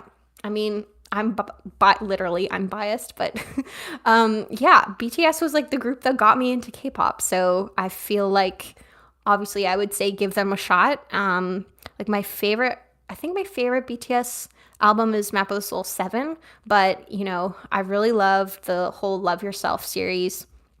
I think those are my favorites. Um, Someone spammed me with on Twitch, and I got intrigued. Um, that's like an interesting origin story. BTS Butter in 2021. Yeah. So there's some of my friends I have just introduced to K-pop in one way or another through BTS. Like I got one of my best friends into them in the Dynamite era, and then another one during Butter. Um, it almost feels like it's like a cult where I'm just like, come join us, listen to their music, and then they just suck them in. Zero by One Love Song, Japanese version music video has to be one of the most beautiful music videos. Yes, oh my gosh, I reacted to that one recently, and yeah, it's beautiful. TT got me into K-pop from Twice, and your mom likes BTS. Yeah, I wish my mom liked K-pop, but she's not into it. Like one of my friends, Kim, she was into BTS. She was the only person I know who was into BTS before I was. She was the one who streamed PTD at her house, and her mom is a bigger fan than she is. And her mom's like in her mid 60s, and I was so jealous. I was like, I would love for my mom to be into BTS. But it just was not meant to be. Weekly Idol, recommend me getting into it. Got into K-pop twice now, once back in 2010s and then took a break, and then TXT 0 by 1 pulled me back into it. Yeah, I feel like that one, I'm trying to think of songs, like K-pop songs that might have transcended the K-pop world into the mainstream other than BTS or Blackpink. And I feel like the 2010s around that time, and you know, Psy and like 21 and Big Bang. But I don't know about, obviously now I'm in it, so I can't say like what non-K-pop, or what am I trying to say?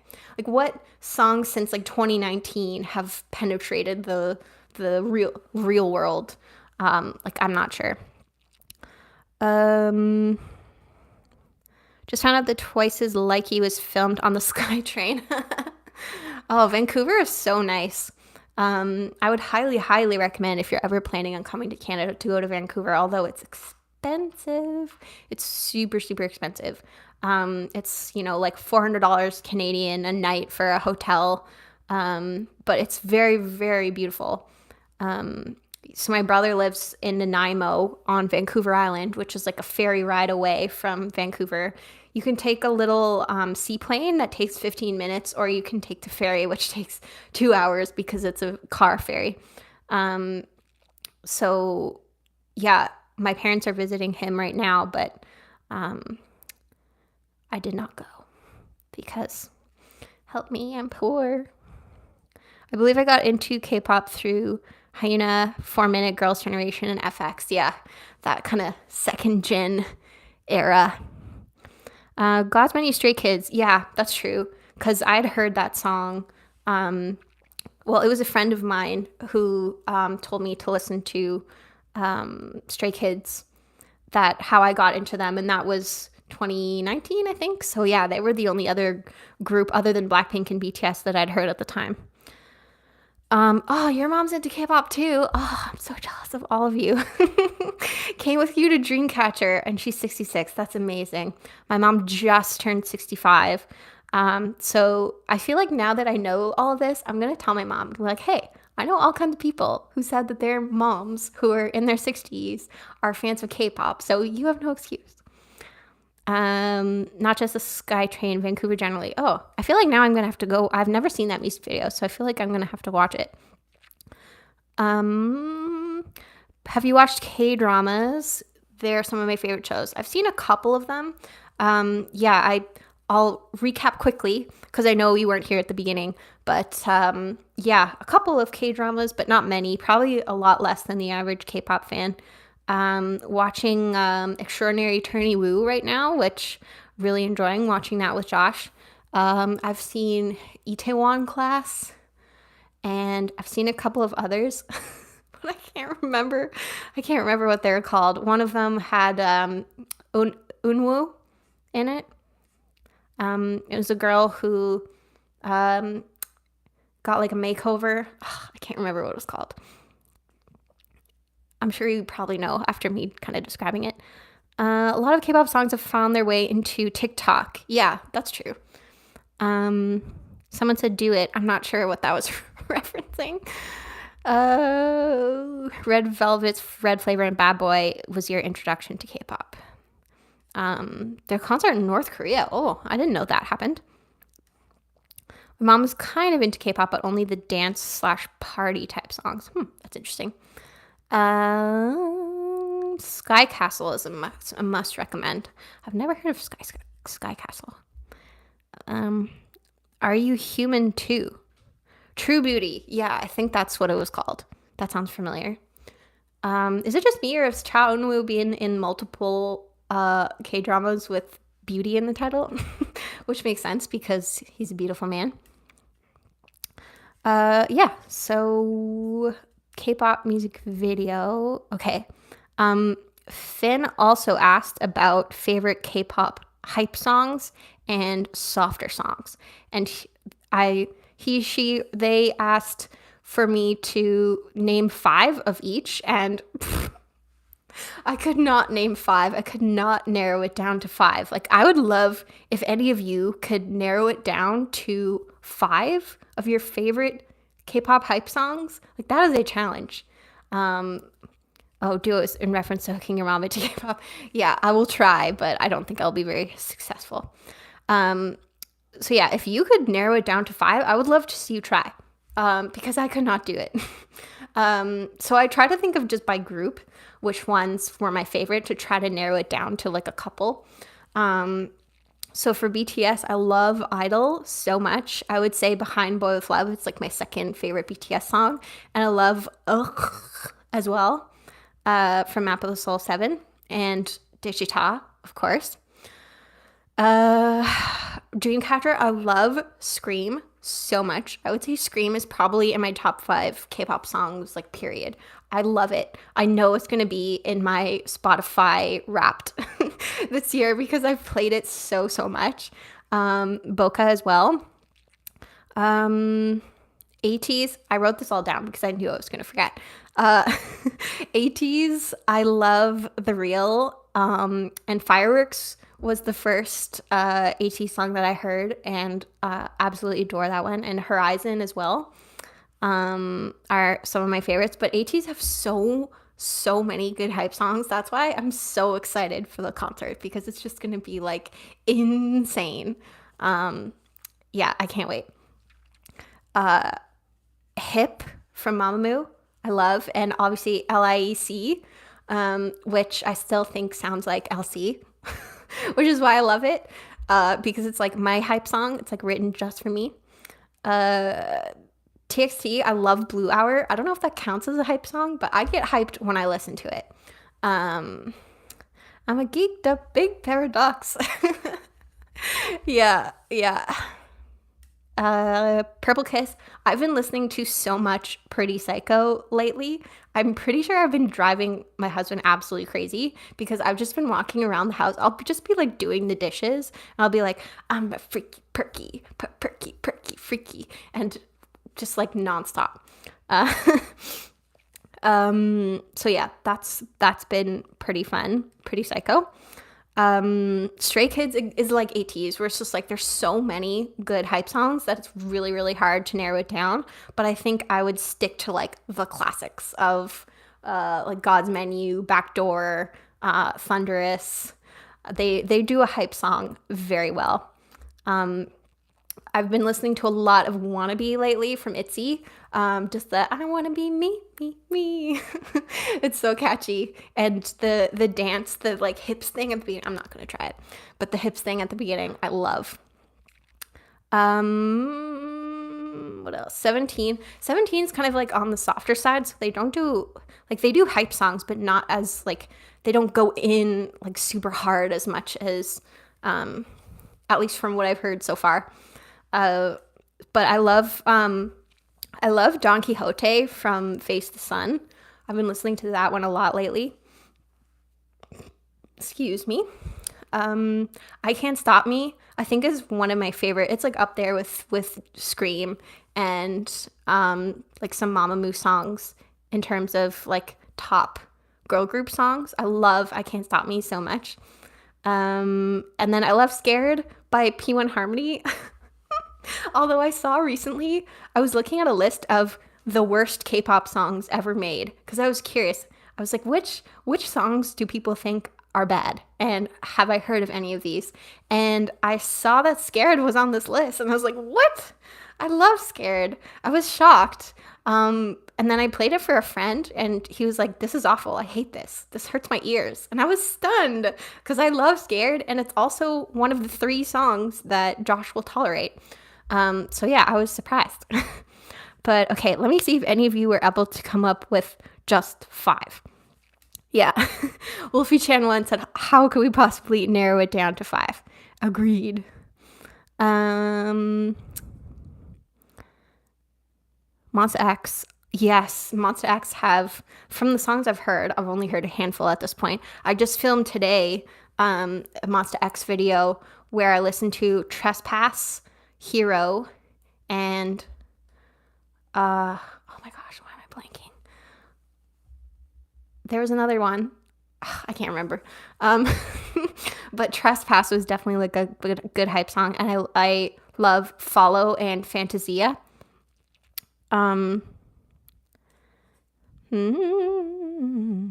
Stray Kids and Ateez are the king of hype. Yes. 2021 was a brilliant year for Dreamcatcher, which is a shame as Handong missed most of it. Yeah. Don't even know how to pick favorite Dreamcatcher songs. Yeah, Silent Night, Trap, and There's No One Left. Yeah,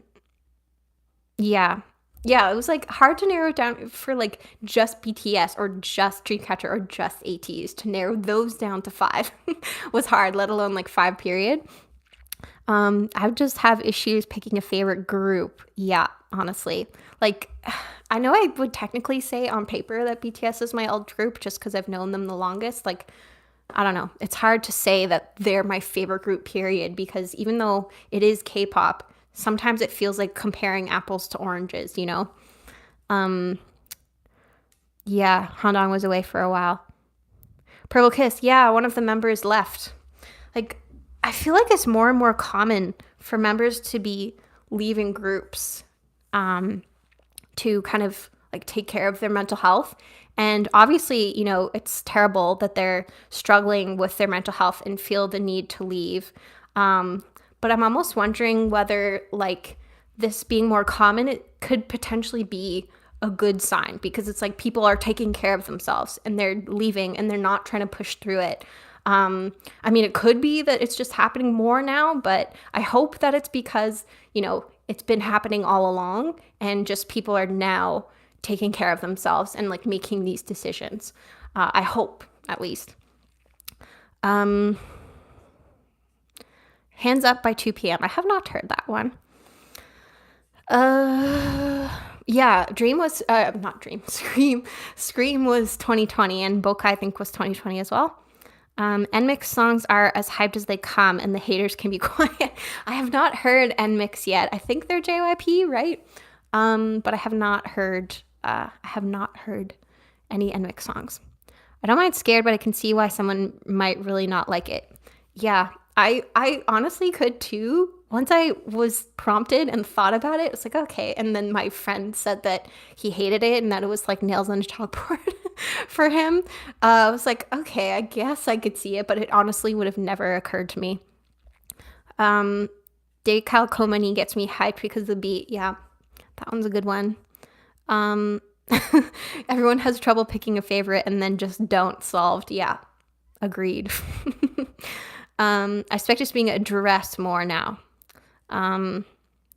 The way I feel like it should have never gotten as bad as it did, I blame the company 100%, but I hope her leaving ends up being the best for her. Yeah, that's the thing. It's just like, no matter what has happened, I hope that this is the right decision for her and that, it's not that she feels like she's being forced out.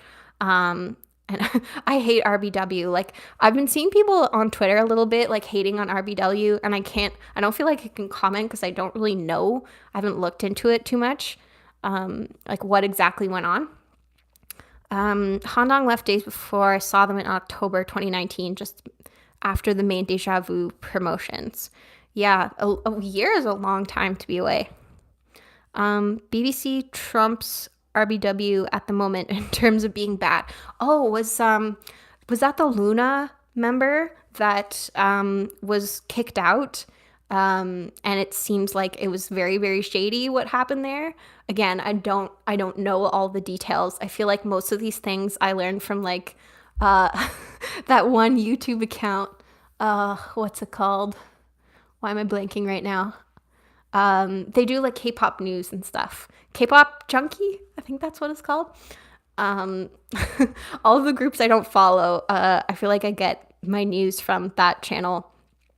Yeah, too. And I think from what I've seen, at least it seems like there's so many people who like came to her defense and were actually saying that she was, everyone that she'd worked with that commented like said how well that she treated them. So yeah, I don't know. It seems kind of shady what went on there, but anyways, hype songs. I tend to get sidetracked, can you tell? So then softer songs. I don't listen to a ton of ballads, honestly. A lot of the music, K-pop music I listen to is much more like upbeat. And I know that's the majority of K-pop music anyways, but so this list was easier for me. I narrowed it down to 6, and I'm actually pretty surprised that I managed to do that. No, never mind, not 6. 4, 5, 6, 7, 8. So I'd say my favorite is probably Black Swan, BTS. I absolutely adore that song. And The Truth Untold, I think, is one of the best ballads in K-pop. So for that person who is looking to get into BTS in the chat, like The Truth Untold is a fantastic song. It's so good. And then TXT, Anti-Romantic. I think I would put Anti-Romantic in like my top 10 K-pop songs for sure. It's just so good. And I really like Our Summer as well. It doesn't really qualify as like a ballad, but it's on the softer side. And then in Kingdom, the Mayfly performance of Love Poem, like, so good. I feel like that's one of the live performances that I've watched the most, like over and over and over again, is Seungmin and Jongho and I think Eunkwon from B2B. Their performance is just like, like their vocals are so good. And I would put I Miss You from Mamamoo in that category as well, of just absolutely beautiful vocals, so powerful and so emotional. I've already watched their live performance of I Miss You from Queendom like so many times. And then to this day, there's only 2 songs that have made me cry on my channel. One of them being Star 1117 by Ateez, and then Lonely Boy by TXT. Those are the only 2 songs that have made me cry on my channel, so I feel like those need honorable mentions. Oh yeah, I heard about Omega X as well. That seems like a terrible, terrible situation, and I'm glad that they were able to kind of stand up for themselves and get themselves out of that situation. But again, I don't know a ton about what happened. Red Sun, another excellent DC song. Hattori no Yoru, yes. Oh, again, listened to that recently and it was so good. Yeah, Love Poem is amazing. Is it an IU song? I did not know that. Maybe it's a different IU song. Yeah. Eunkwang is the reaction king on Kingdom. Yeah, because all the initially the Kingdom performances that I watched were not the ones of like the idols in the back like reacting to them, but then seeing those ones after the fact was pretty hilarious. I feel like softer songs that I like are mostly Stray Kids because I'm a lot pickier with those. Yeah, like Never Ending Story. I really love that song as well. Their live performance of that was fantastic. Same happened to Sujin from G Idol. They kicked her out. Oh my gosh, why? I feel like there's so many groups where this has happened, where someone has either left or gotten kicked out. I don't know why though, with G Idol. Same song, it was a cover. Oh my gosh, I did not know that. Now I feel like I want to go back and listen to the IU version because I was so sad that so many of the Kingdom songs are not in Queendom as well, or not on Spotify, except for the final songs at the end, like the Real from Ateez and Wolfgang. But yeah, I would love if their cover of Love Poem was on Spotify because I would listen to the crap out of that. Same thing with Colors. Was it Colors? Colors. With a U, like the Canadian spelling. That performance I've watched so many times because I was like blown away by the fact that all these rap lines were performing together. And, Changbin is my bias from Stray Kids, and then Hongjoong is my Ateez bias. And it was so wild to see them together on stage in the same place performing a song together. Like, I remember when I was reacting to that for the first time, I just paused and I just stared at the screen because I was just like, I want to take in this moment. Like, how many times does this happen where people get to see their biases from different groups perform together? So I was just like so blown away. I was like, I feel like I need to take in this moment. IU is great, but I loved Mayfly's version way more. Yeah, I'm definitely going to get to IU on my channel because I think she was number 5 on the list of artists that people voted for. So I will get there eventually. Yeah, spelling color with a U because you know that we do it all for you. Yes. Changbin's your mom's bias. Well, your mom has excellent taste. IU's concert looked amazing. I'm so jealous of everyone in Korea that got to go. Yeah, I would honestly see any any K-pop artist concert, even if I don't know their music. Like when I saw P1 Harmony, I'd only heard a handful of their songs, and they'd only performed 7, and then I'd only heard I think 4 of the songs that no 5. Anyways, not important. God's do. Yes, that performance was amazing as well. Yep. Okay, next question. Oh gosh, I'm only like halfway through. Although I feel like some of these questions I've just covered with some of the I'll try to speed through it because I don't want to stay for too much longer. Definitely want to be done by like 8:30. Okay. Where am I? Yes. So Beatrice asked what some of my favorite artists have been throughout life phases, like pre-K-pop. My earliest music taste was like, shocker, was girl groups and boy groups, like boy bands. So in like the late 90s, I loved Spice Girls and I loved Backstreet Boys so much. My very first cassette tape was Aqua World. Was it Aqua World? Is that what it was called? Aqua, with like Barbie Girl and that sort of thing. That was one of my favorites, and listened to the crap out of that tape. I think I actually broke it because I listened to it so much. Same thing with Backstreet's Back. I think that's what that album was called. Listen to the crap out of that. And Spice World, one of the best albums ever. Like, I feel like Spice Up Your Life is one of my favorite 90s songs. It's just such a vibe, and I feel like it holds up to 2022. Because, like, the Spice Girls were such a good role model to have as a kid, because so many of their songs were about like friendship and like putting friends first and, you know, like having fun. And there's just so many great messages that they had in their music. So I loved, loved them as a girl. And I feel like I'm not gonna lie, I feel like some of my personality was shaped by Spice Girls, of just, you know, really valuing fun and valuing friendship, and just because like that message was hammered into my brain as a kid, listening to their music so much. But like, I listened to a lot of different songs because I started playing the piano when I was 7, and then I learned the drums when I was 12.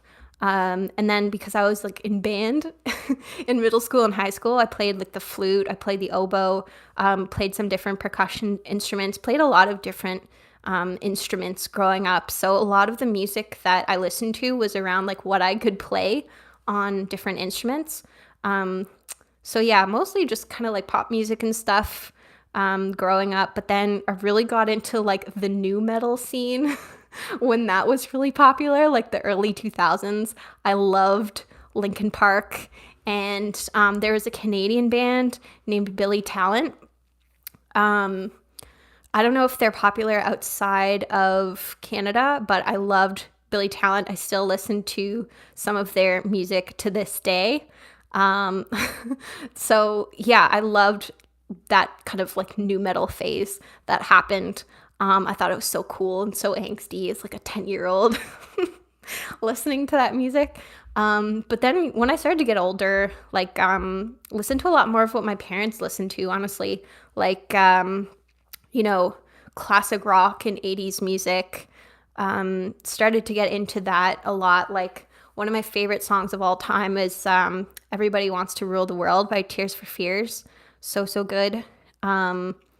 And yeah, like honestly, so many different genres, like every genre I've liked and like listened to religiously at some point in my life. Like I would say probably now the music I listen to the most that isn't K-pop is more like indie music. That's probably the genre I'd listen to for the longest amount of time. And like singer-songwriter type of music as well. Stopped listening to some like top 40 music. I had a country music phase in like early university, but that went away. Same with like EDM, because I was going to a lot of music festivals at that time.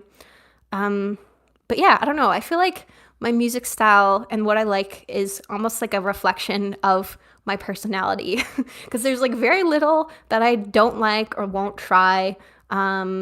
You know, because like I gave psych rock and metal a try because my husband liked it. And, you know, I was like, I'll go to the concert with you. But I feel like it's kind of almost like my personality, because I feel like I can blend in with any crowd. Like I can get along with anybody. So the music that I like is kind of like that too. Like I don't discriminate in terms of genre. MIK Festival in London in July was fantastic. Pentagon, Changhua, Red Velvet. Oh, that's cool. Yeah, I would love to go to one of those festivals or like KCON or that sort of thing. Leah had an Aqua poster as a kid. That's amazing. You're a drummer too. I knew there's I honestly haven't played the drums in a long time. I feel like it's kind of like a bike though. Like you kind of just pick up sticks and it's just second nature. But yeah, it's been a while because my parents have the drum kit. I haven't lived at home since I was 18, so haven't played since then. And then my dad gave away the drum set. I was so sad because now that I live in a house, because I used to live in a townhouse, like when I started my channel, I was living in a townhouse, had shared walls and that sort of thing. But now I live in like a fully detached house. So I was like, oh, well, it would have been nice if you hadn't given the drums away. I could have played them.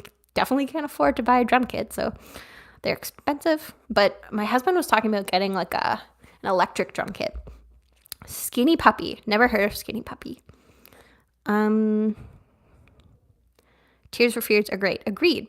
Metal and new metal is the best. No shame admitting it. Especially if the metal songs have strings and violins in it. Huh. I'm trying to think of new metal songs that have like strings in them. I can't remember. I should know this, especially because I listened to so much of it as a kid. Yeah, country music phase. Love to see Ivy in concert. Ever thought about picking up a Cajun? I don't know what that is. Is that an instrument? I'm not sure. You're going to Blackpink in a month. That's fun. Yeah, I think Blackpink was in Hamilton like a couple weeks ago. And, I like Blackpink, but I haven't really gotten into them a whole lot where I would go all the way to Hamilton for a concert, especially because, I'm trying to limit the amount of concerts I'm going to because of, budget reasons. It's basically a box drum. You sit on it to play. Oh, I feel like I've heard of that before. You kind of like hit the sides. Yeah, but anyways, Blackpink. I would go. It's one of those things where if they came to Ottawa, I would go. But yeah, I heard getting Blackpink tickets was the worst. Philippines still having issues. Yeah, I think it's the worst for so many groups because I could see Blackpink being up there with like Taylor Swift in terms of the hardest tickets to get, just because so many people want those tickets. Favorite non-K-pop songs. So most of them are kind of like all over the place. Actually, no, they're honestly all over the place in terms of my favorite non-K-pop songs. One of my favorite artists is Imogen Heap.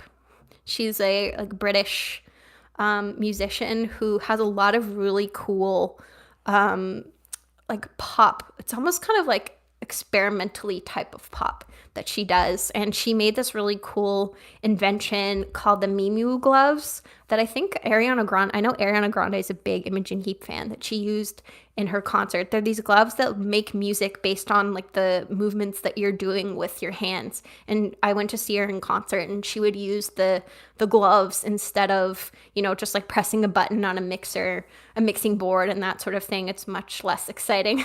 So she would kind of perform with her hands, and almost like dance and make music with her hands, which is so cool. So I love Imogen Heap, and she had this duo that she was a part of that made an album in 2003, I think it was. The duo was called Frou Frou, and they have a song called Let Go. That's probably my favorite song of all time, is Let Go. And if it's Christmas time, so if you've watched The Holiday recently, Let Go is in that movie. I love Midnight City by M83. That's in my top 5. You've probably heard of it before. I don't want to sing it because I feel like I'm going to embarrass myself. But I love M83, although I feel like he's been doing a lot of like soundtrack music recently. I love Disclosure.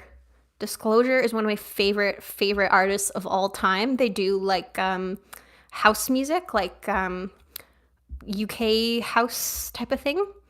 And it was funny because I was listening to a playlist of like EDM songs from the early 2010s, and so much of it sounded so dated. And then I went back and I listened to a Disclosure album from the same time. Settle is one of my favorite albums ever. Latch, probably heard Latch with Sam Smith. It sounded like it could have been made today. Like it really stood the test of time, that album. So love anything by Disclosure. They have a really awesome song with The Weeknd called Nocturnal. There's this, it's very nostalgic for me. There's this, maybe Leah has heard of, or anyone who's Canadian has heard of the show Radio Free Roscoe, which was on Family Channel. It was like a Canadian kids network that had like Disney Channel shows, and I think it was mostly Disney Channel, and then Nickelodeon shows were on something called YTV. But there's a show on Family Channel called Radio Free Roscoe, and they had so much Canadian indie music on it. It was like a kids show, and they put so many Canadian indie songs on it. And there's this one band that I learned of through the show called Reverie Sound Review.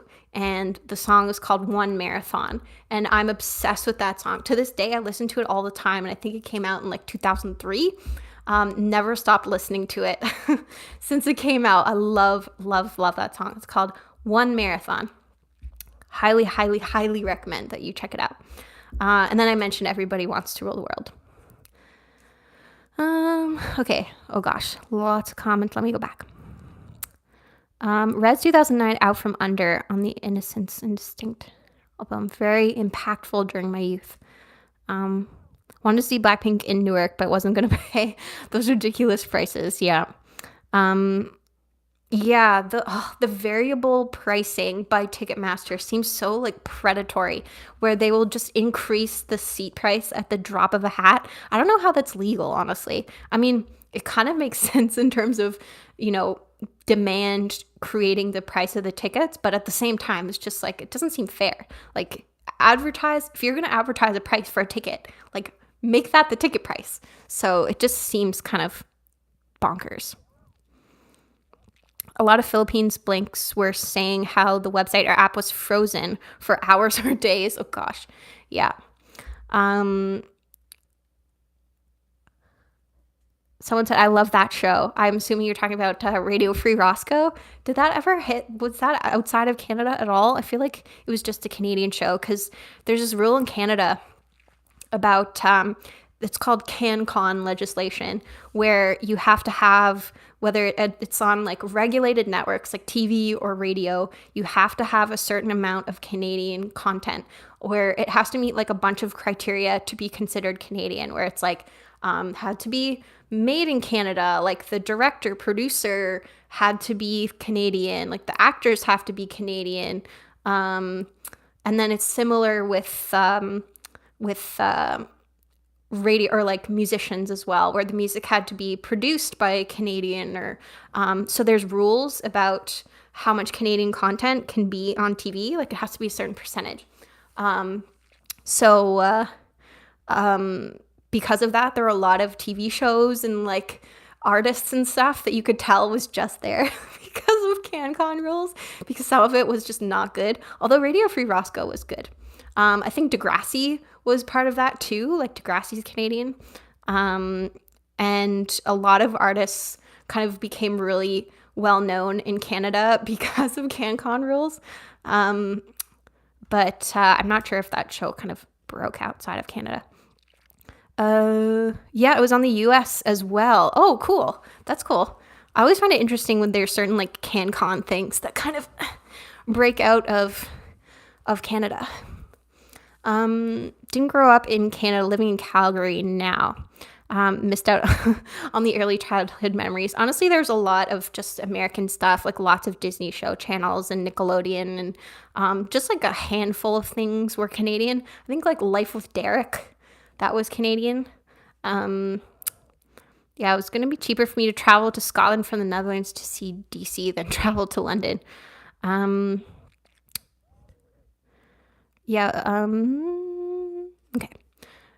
Yeah.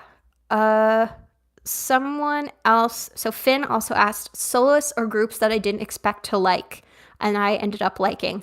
I don't think I ever go into a group thinking that I'm not going to like them, just because I tend to like the vast majority of the things that I hear, especially when it comes to K-pop. So I don't think there's, anything that I, expected to dislike. And I mentioned before the one reaction that I didn't post because I didn't like the song. But again, that's the only time that that's happened. Beatrice asked if I've heard any Brazilian music. None at all. So if you have any recommendations, let me know. Space Master 13 asked favorite movies and TV shows. So I feel like I've covered TV shows, but movies I didn't quite cover. So movies, I feel like I have a really hard time with movies sitting and watching them, but I feel like the movies I like the most are ones that have really compelling antagonists. Like we did this thing at work recently where it was like Everybody had to submit their 5 movies, that if you could only watch 5 movies for the rest of your life, what would they be? So everybody submitted their movies, and then you had to guess like whose group of 5 movies were whose, because we only have 20 people at my office, so it's a small place. But yeah, it was hard to try to pair, the groups of movies to people. But the 5 that I submitted, one of them is Inglourious Bastards, Quentin Tarantino. I love that movie so much because Christoph Waltz's performance as Colonel Hans Landa is just one of the best performances I think I've like ever seen of any actor. And again, just like a super compelling antagonist. Mean Girls, obviously, because I am a millennial woman. So I feel like a lot of millennial women's lists would probably have Mean Girls on it. Devil Wears Prada, I love that movie so much because, again, super compelling antagonist in Miranda Priestley. Meryl Streep is just so good in that movie. And I've watched so many video essays online about Devil Wears Prada because I feel like there's so many like controversial things in that movie, of just like the way that Anne Hathaway's character is like demonized for putting her career first. And I guess that was, something to demonize someone like a woman for in 2006. And then, Miranda Priestley, that character as well. Lots of comments about like, is she really the villain? But anyway, Social Network. I love that movie. Again, very compelling movie in that the antagonist is the main character, like Mark Zuckerberg. He's just like, a jerk throughout the movie, but like a compelling one. And what's his face? Why am I blanking on his name? Jesse Eisenberg does such a great job playing Mark Zuckerberg. Last one was School of Rock. I love that movie so much, which probably doesn't surprise you because of how many instruments I played as a kid, and that movie came out right at the time that I was learning to play the drums. And so I loved the kid who played the drums in that movie. And it was kind of like, that one's interesting because there's not like much of an antagonist in that movie other than, Jack Black, because obviously he's committing fraud as a teacher. But then Joan Cusack as the principal, like she's such a lovable character, even though she's this like super uptight principal. But yeah, I'm interested in what your favorite movies are. Like if you could also narrow it down to 5, but it took me a while to get it down to that 5. Like I had to cut a bunch. So yeah, I can Hi, JLA.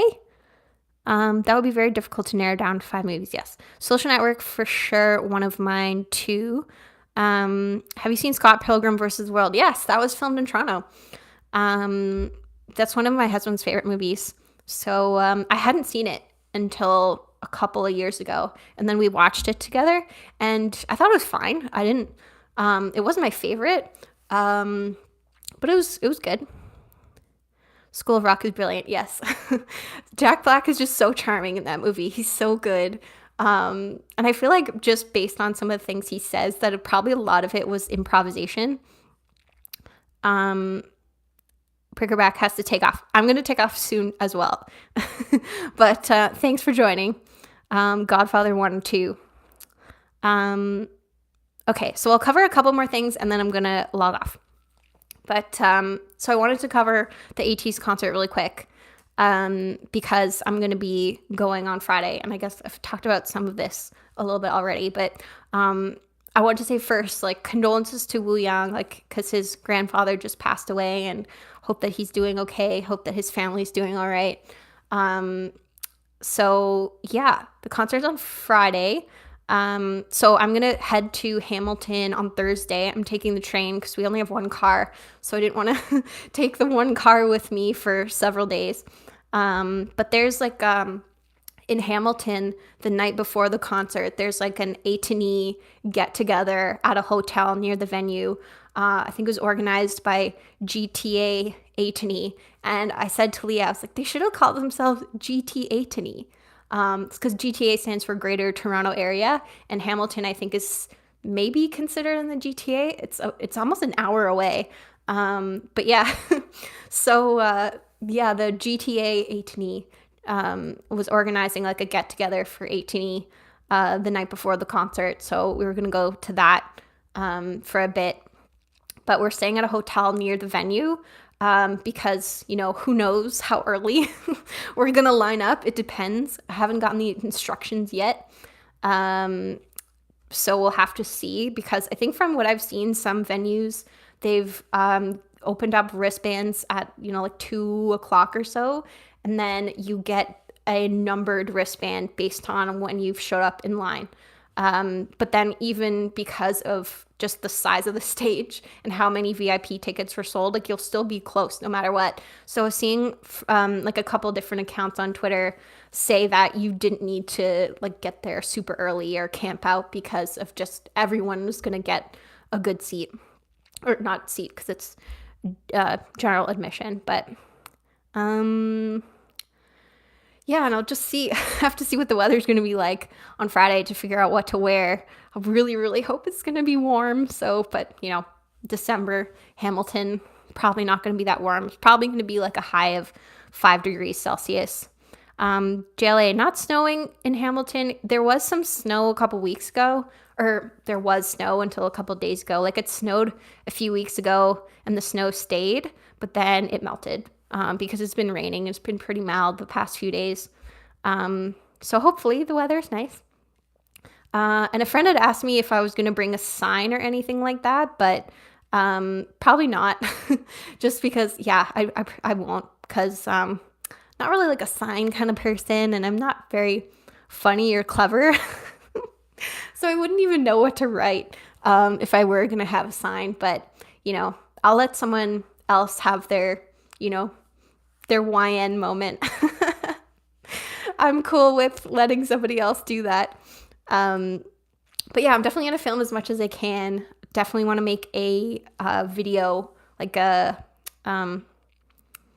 vlog of some kind after the concert. I have 4 in Hamilton. Ugh, that sucks. Wish it could be a little bit warmer than that, but that's okay. I feel like you can't really expect much more in December. But yeah, it snowed for my concert, 9 degrees Fahrenheit. Ooh, that's even worse than than in Canada. Yeah, so we'll see how it goes. Fingers crossed. Very, very excited though.